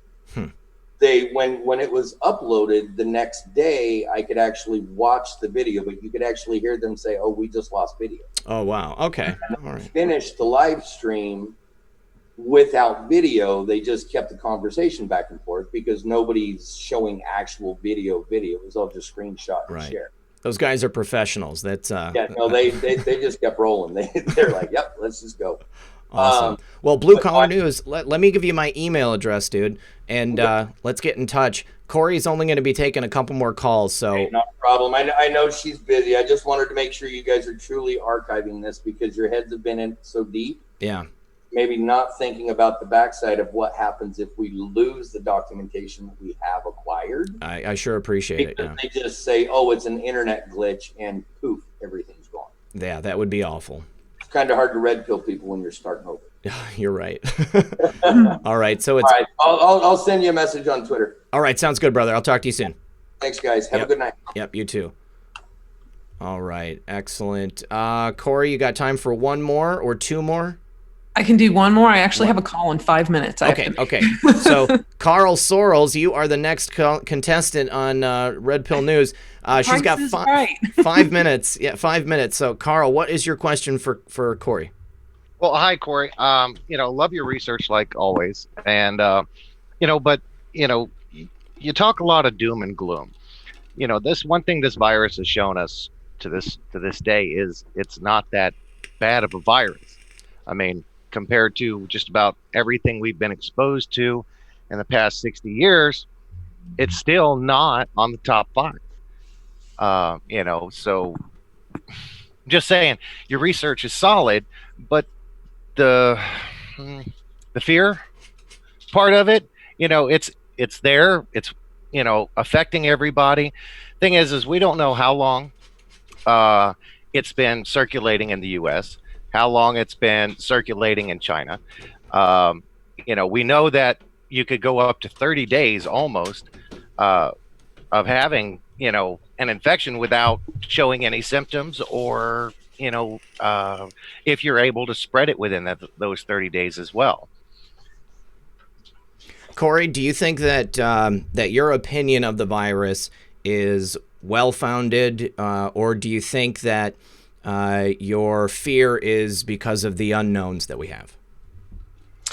Oh no, I don't. I don't have fear of the unknowns. If anyone's familiar with my work, I'm generally all against fear mongering and doom and gloom. I am an optimist, but I'm getting more of an inside look at this, and the fact that we don't know.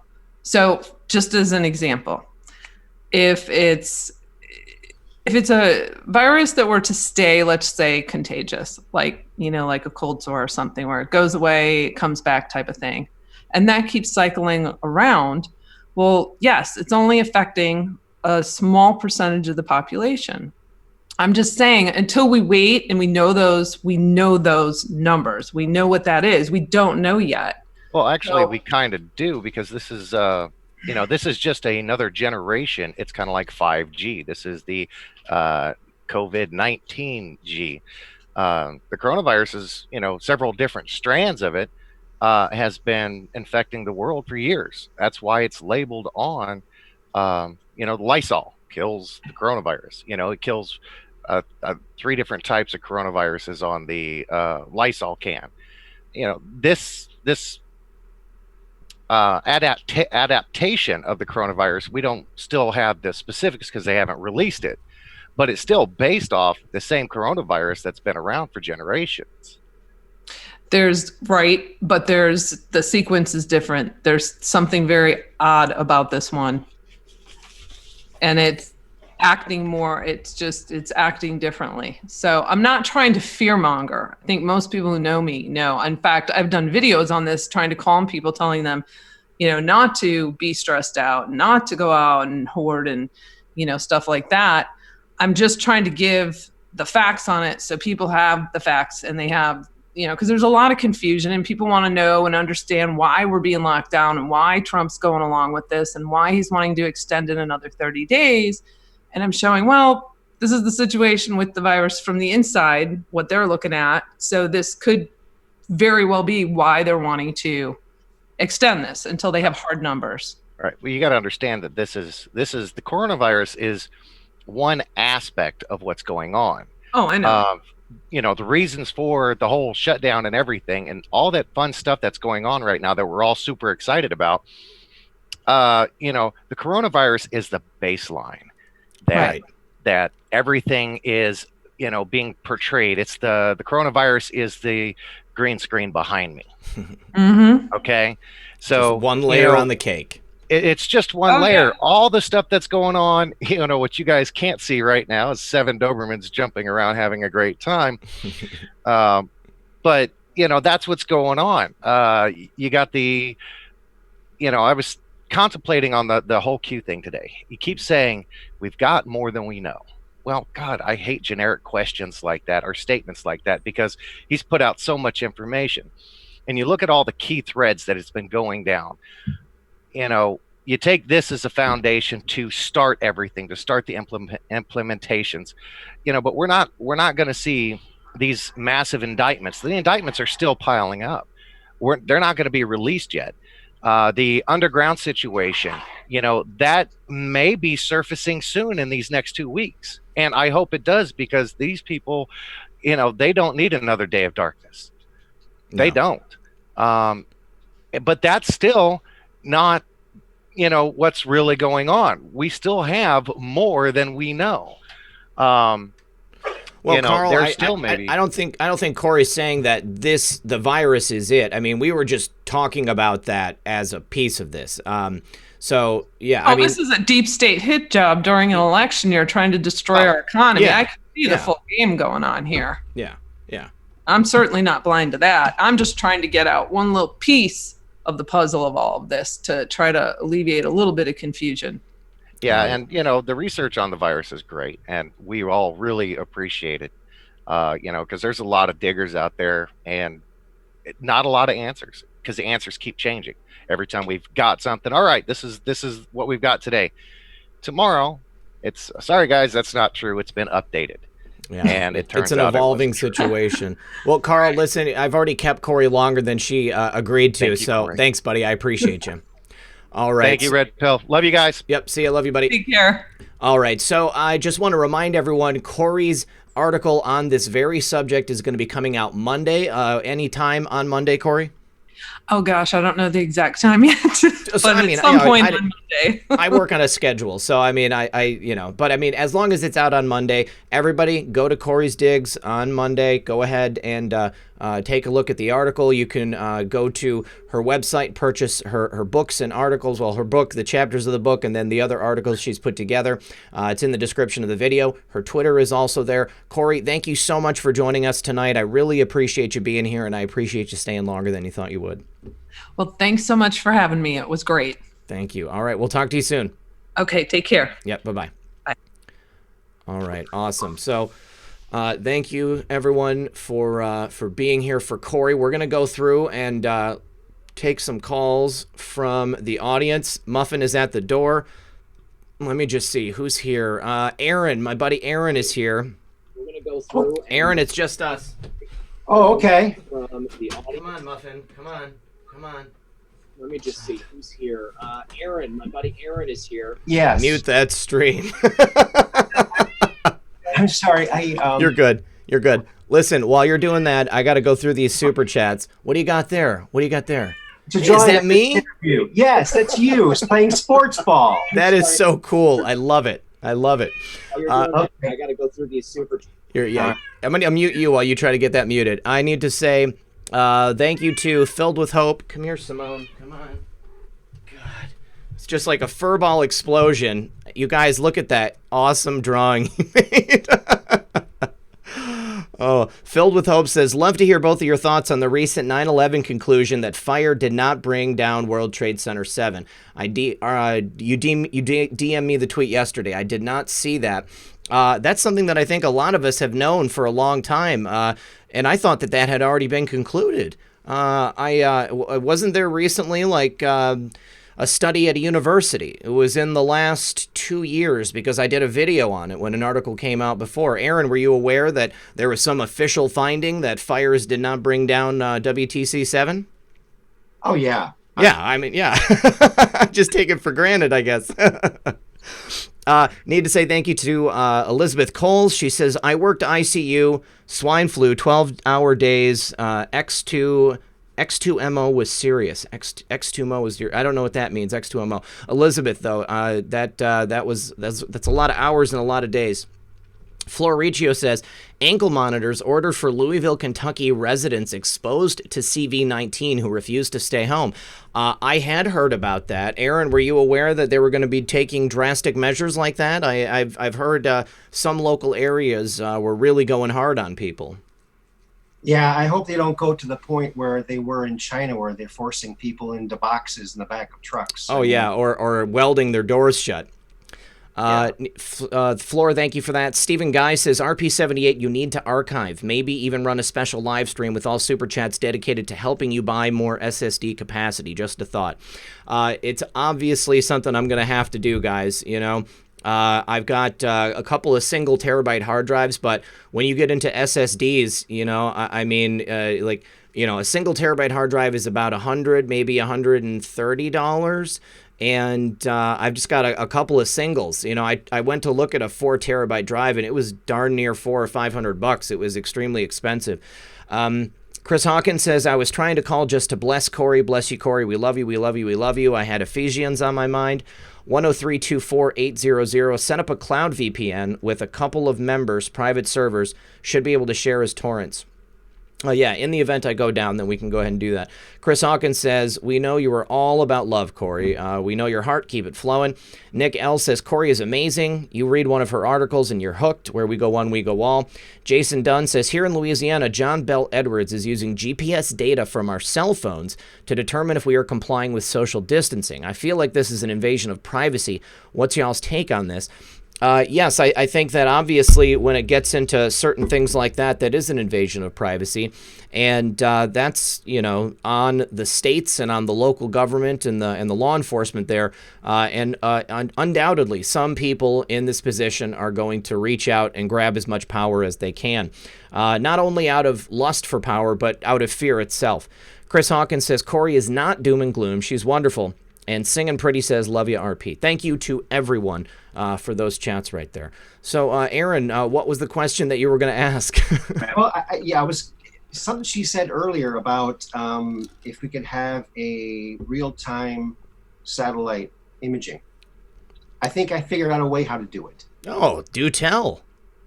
We get all of your fans who have drones, who live all over the world, and even more people, and call it the drone network. And when some news item pops up, boom, whoever's in that area puts their drones up, goes to the live stream, boom. That would be wicked awesome. I need to have a website, to be perfectly honest with you. I need a website with like a forum where people can upload things, and like we can do like a group dig on something. Like, somebody starts a thread and then everybody can comment on it. Check your email or for Twitter DM from Pics by Love by the Moon. Okay. Yeah, so that's something that I've been wanting to do for a long time, something like that. But again, it's a matter of time, I could build a website myself, but in order to do that, I need the time to devote to it. And I could put something together really fast that wouldn't necessarily be very pretty, but I want it to look a certain way. Obviously, I want it to have some functionality. Okay, so let's see. So these are...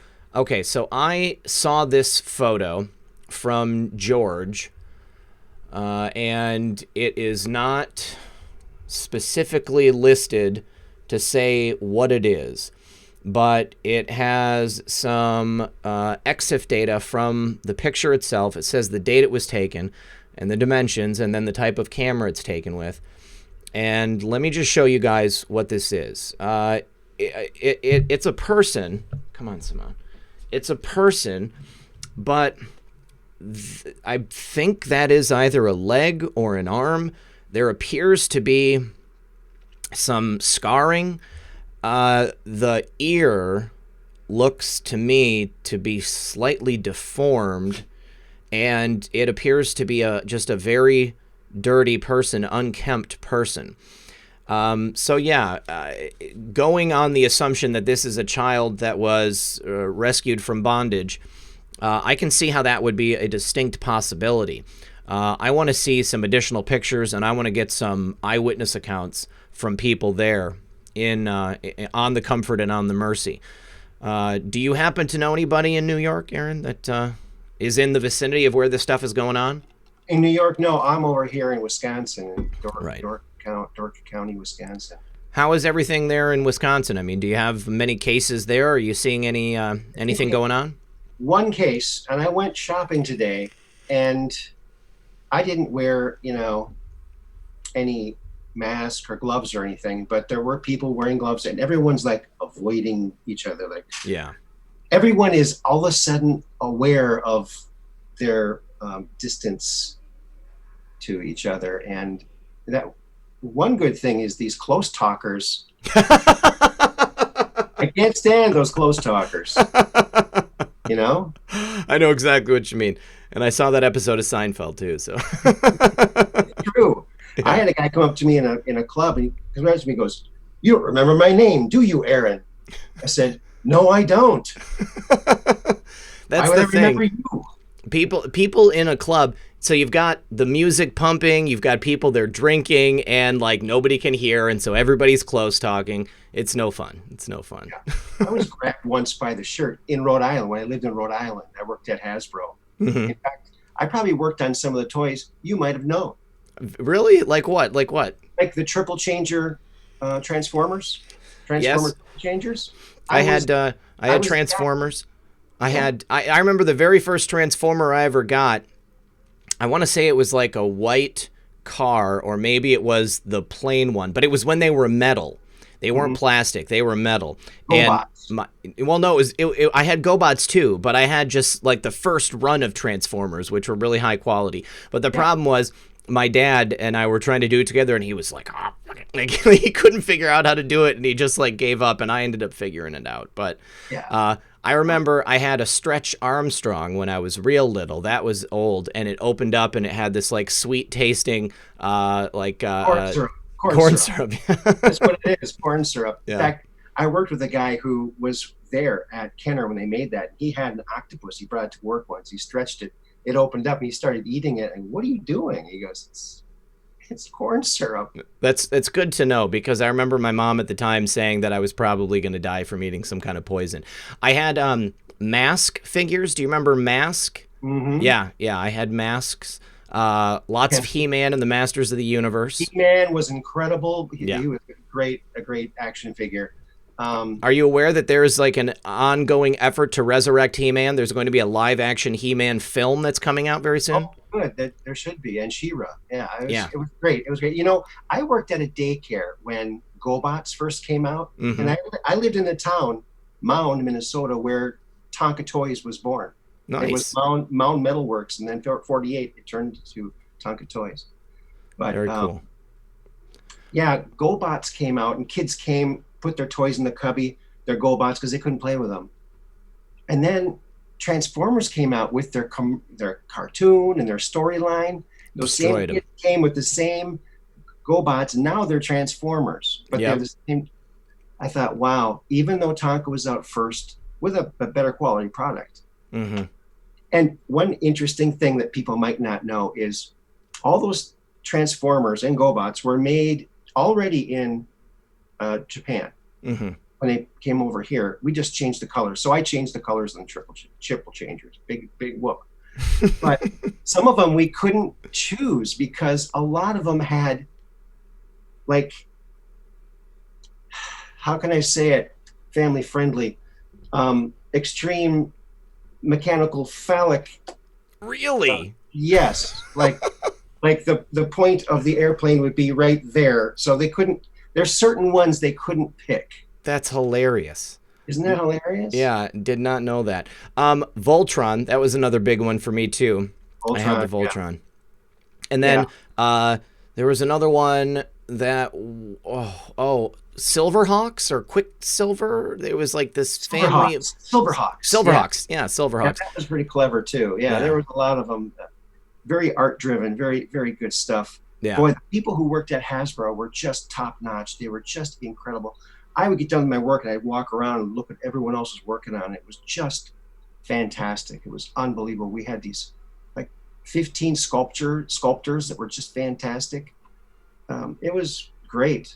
Good times. Really cool. Yeah. All right. Well, Aaron, thanks for your call, buddy. I'm going to get a couple more in before we end. We'll talk to you soon. All right. Bye-bye. Bye-bye. All right. So next caller coming up. You're on the air with Red Pill 78. Can we get your name?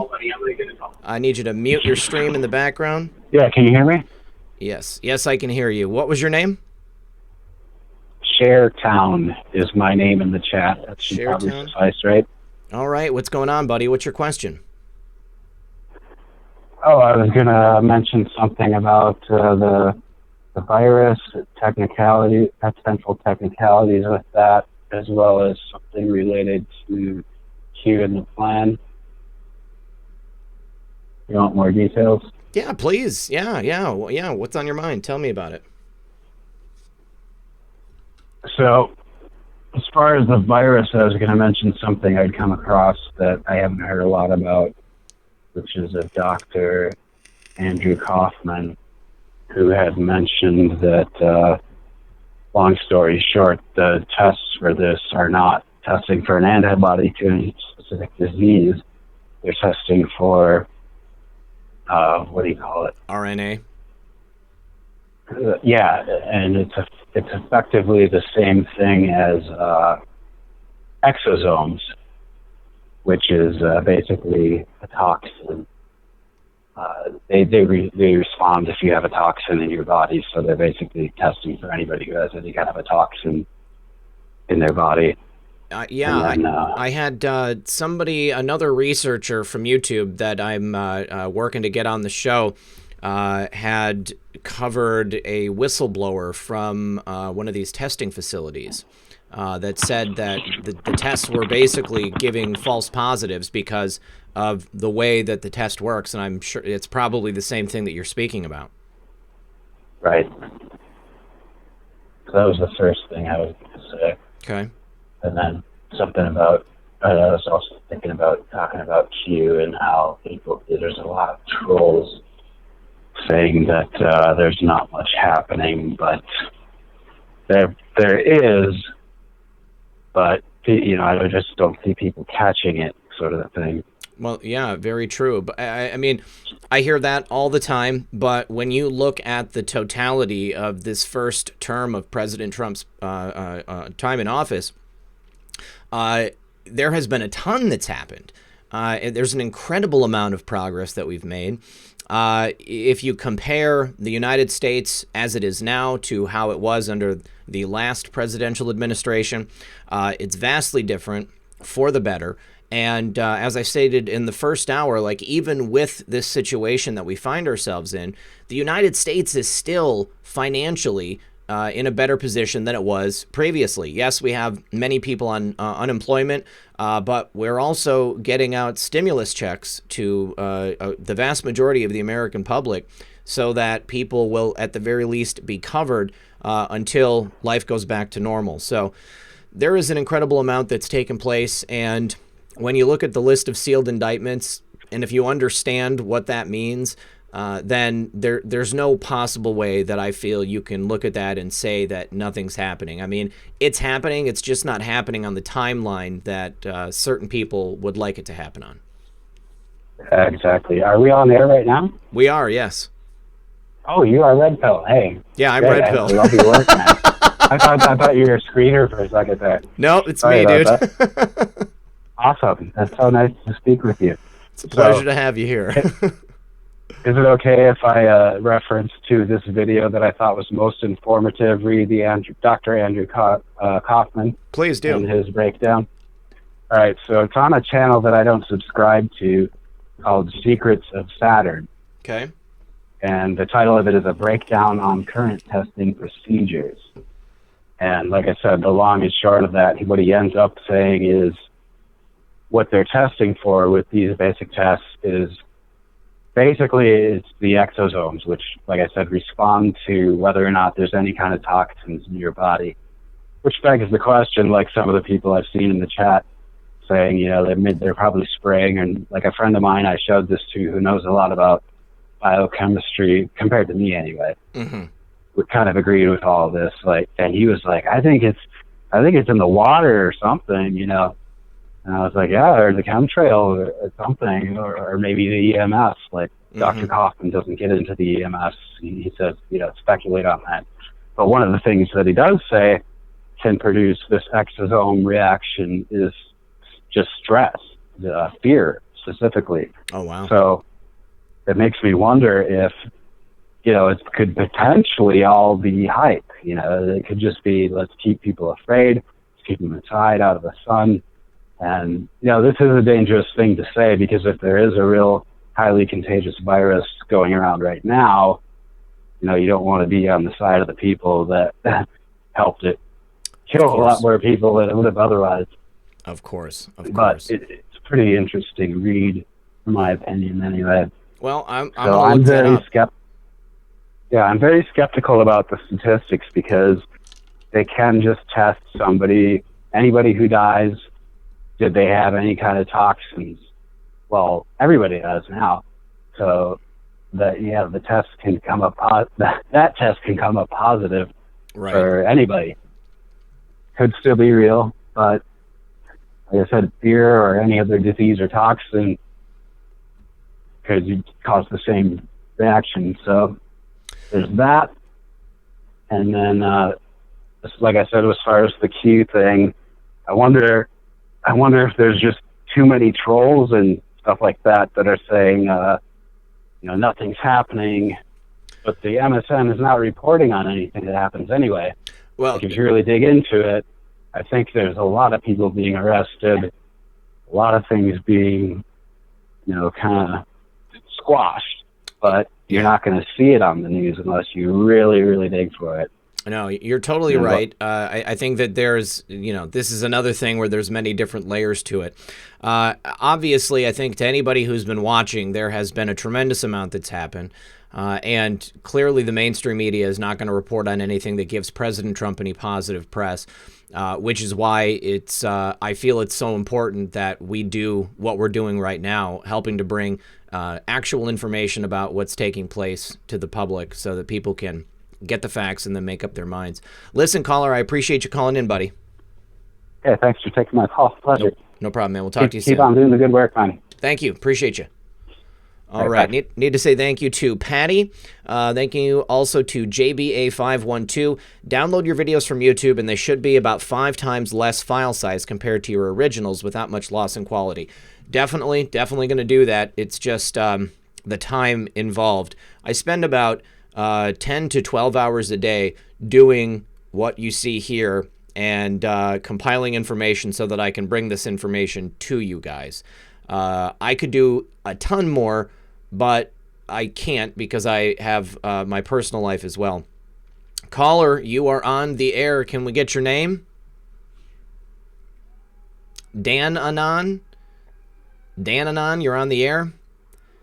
Dan, you're probably not listening to the call, and we're going to try to go to somebody else. Can you hear me? Dan, yes, I can hear you, buddy. How are you? Sorry about that. It's okay. It's okay. What's your comment or question? Well, I just want to keep it real short. What the other caller was saying about them testing for toxins. A long time ago, there was a theory that came out that viruses and bacteria, they actually consume the decaying or inflamed tissue that's in our bodies. Mm-hmm. And as they consume this tissue, it is what releases toxins. And that's what makes people sick. It's not something that's outside of us that infects us, but something that is inside of us that's triggered by an unhealthy biome or whatever they call it. But I just wanted to get your take on it, see what you thought about that. It's not a theory I'm familiar with, but I would definitely be interested in it. I know that there are probably numerous processes taking place in our bodies that science, modern day science, is not familiar with or doesn't necessarily understand. I know that we are full of living viruses and bacteria all day long. Right. And, that makes sense to me, though. If they're living within us, then they have to excrete something. And if there is an imbalance in what's taking place, a perfect example, when I was in the hospital, I had been on antibiotics for 10 days. And so, my natural gut biome was completely out of whack. And, it almost killed me. So I can see that being the case. If our bodies are out of whack, we have too much of one thing and not enough of another, then we don't have that natural balance that we need. And inflammation is a huge part of sickness in general. It's present with everything. That's what got me thinking about it, because it affects the lungs. COVID-19 does, but all the lung issues that people have in China, it could just be a toxin that's already in their lungs taken care of. Well, also, a vast majority of those people have probably been smoking since almost birth. Yeah. And the air quality in general, smog over there is just insane. So, they're already at a disadvantage if it's something that's going to be attacking their lungs. But Listen, Dan, thanks for your call, buddy. I want to get one more call on. Sounds good. Thank you. Appreciate you, brother. Thanks for listening. Thanks. All right. Need to say thank you to Misty Bowling for joining as a member. We're going to go to our last caller, and it is actually, we'll go for these last 2 callers, okay? Because I don't want to leave one person as not being able to join the conversation. So, caller, you are on the air. Can I get your name? Hi. This is Elizabeth Cole. So I wasn't going to call in tonight, but I figured I'd better as a medical professional. Great, Elizabeth. Thanks for calling. You're welcome. A couple quick points. Probably you're not going to get your medical professionals to come forward, the ones that are active and current right now because of all the HIPAA laws. Sure. We really can't talk about what's going on in the hospital. So that being said, then you have to rely on your data. Now, your data is only as good as those that report it. Mm-hmm. So when you're doing your research, just keep that in mind because data can be skewed. Let's just put it that way. No, exactly. So I keep that in mind. And as far as Trump and what's going on right now, hey, we've got it all going on right now. Yeah. And it's all going on right now. And the fact is, if Trump didn't act to push for some sort of rescues or military operations right now, he'd be wasting a really good crisis, wouldn't he? As Rahm Emanuel said, never let a good crisis go to waste. It must be happening. Absolutely. Yeah. Absolutely. So that's all I wanted to say. And, hit me up anytime, Red Pill, if you want like a side medical opinion, because I'm free to talk because I'm recently retired, so I'm not breaking any laws. All right. Perfect. Well, Misty, thanks for calling and thank you for the support tonight. Appreciate you. You're welcome. Have a good night. Yep. You too. Bye-bye. All right. We're going to the last call of the evening. Caller, you're on the air. Body. Need you to make sure you mute that stream in the background. Before we get to this caller, guys, I just want to say thank you so much to the mods. Thank you to everybody who was here tonight. Thank you to Corey Lynn for gracing us with her presence. Always incredible when she's on the show. Caller, can I get your name? Hello? Hi, caller. Can I get your name? Yeah, Will. Hi, Will. How are you, buddy? All right. This is Will. I'm doing good. First and foremost, let me tell you, you got a great show. Thank you. You're welcome. I just wanted to pass on some information I just got while I was watching your show earlier with Corey Diggs. I just got a text message, and I've been hearing about that test kit for the COVID virus. Yes. That Bill Gates had something to do with it, and that if people would take the test, it would actually give them the virus. Yeah, I covered that briefly. There was a whole bunch of tests that were being shipped into the UK, and they were from Bill Gates, and they were all contaminated with the virus. Is that something that's potentially taking place in other parts of the world too? Well, yeah, but I wanted to say, I just got a text message just now, and I'm a little shaken because a friend of mine just texted me, and he said that a friend of ours who worked at a health food store went in with some flu symptoms, and they decided to give him the test, and his symptoms worsened, and they put him in a medically induced coma because the situation worsened so bad, and he ended up dying. I just got word he died. Oh, Will, I'm so sorry. They wanted to test him for the coronavirus because they thought that might be the case, but he just went in with simple flu symptoms, and they gave him the test, and this is what happened. So he ended up dying. Man, I'm so sorry for your loss. Will, can you tell us how old he was? He was, I would say, because I've known him for many years, he worked in 2 health food stores that I normally shop in. I just seen him for the last year sometime. And he's about maybe in his late 50s, early 60s, around there. Okay. But he was always into the health thing and everything, so... Right. Like I said, he went in with mild symptoms of the flu. He just went to get himself checked out, and then they decided to give him that test just in case to make sure, and this is what happened. Wow. Well, that's horrible and obviously a cautionary tale, but I think that it goes to show that just given the uncertain nature of everything that's going on, guys, if you think something might be happening, like, it does not hurt to go to the doctor, but... be very careful of what Will's talking about, because this is something that I heard about as well.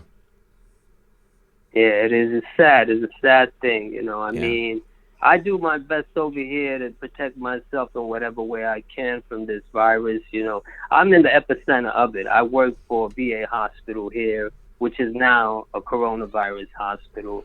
And I will say there's no panic. There's nothing going on with like a war zone or anything. It's pretty quiet and peaceful. So what the news is pushing out there is always fake news, because nothing of that sort is happening by my place. You know, there's some empty beds as well, so everything is pretty mild mannered. You know, nothing hectic, nothing chaotic, nothing of that sort at all. So I just want to advise people on that as well. But yeah, I do my best to just like take high doses of vitamin C, glutathione is good against any virus, things of that nature. You know, because I'm gonna be honest, I don't trust the pharmaceutical industry. I don't. I haven't for years. You know, I've been doing research on it. Yeah, for many years. I've read books like The Medical Mafia and so on and so forth, and I really didn't trust them, you know, so I decided to take matters into my own hands when it came to my health and well-being, and it's smart. This is where I stand. But yeah, but it's sad that I just found this out tonight about this guy, because we used to hang out in the health food store that he worked in, and we used to always talk, hang out at the juice bar and everything, and he was pretty lively dude, very healthy, and, you know, sad. Yeah, but I just wanted to pass that along. Yeah. All right. Well, I appreciate the information, man, and I hope that everything stays safe and secure for you there, and make sure that you're safe at work. All right. Thanks a lot, Red Pill, and keep up the good work, man. Thanks, man. I appreciate you saying that. All right. You're welcome. Yep. Take it easy. Thanks for watching. All right. All right. So I need to say thank you to Harrington Littell. Harrington, 25. I don't know if you're pointing to something that we were talking about earlier, Harrington, or if you were trying to super chat $25, but I appreciate you either way, whatever it means. All right, you guys. Well, I want to thank everyone for coming here tonight. I do appreciate you stopping by. Thanks for being here and hanging out with me and Corey and the cats and the dogs. They are obviously ready to go outside and hit the night air. I'm going to go ahead and give them a walk. As always, this has been Red Pill 78. I am the Corruption Detector, and this was your Red Pill News for Friday Night Livestream. Good luck, everyone, and God bless.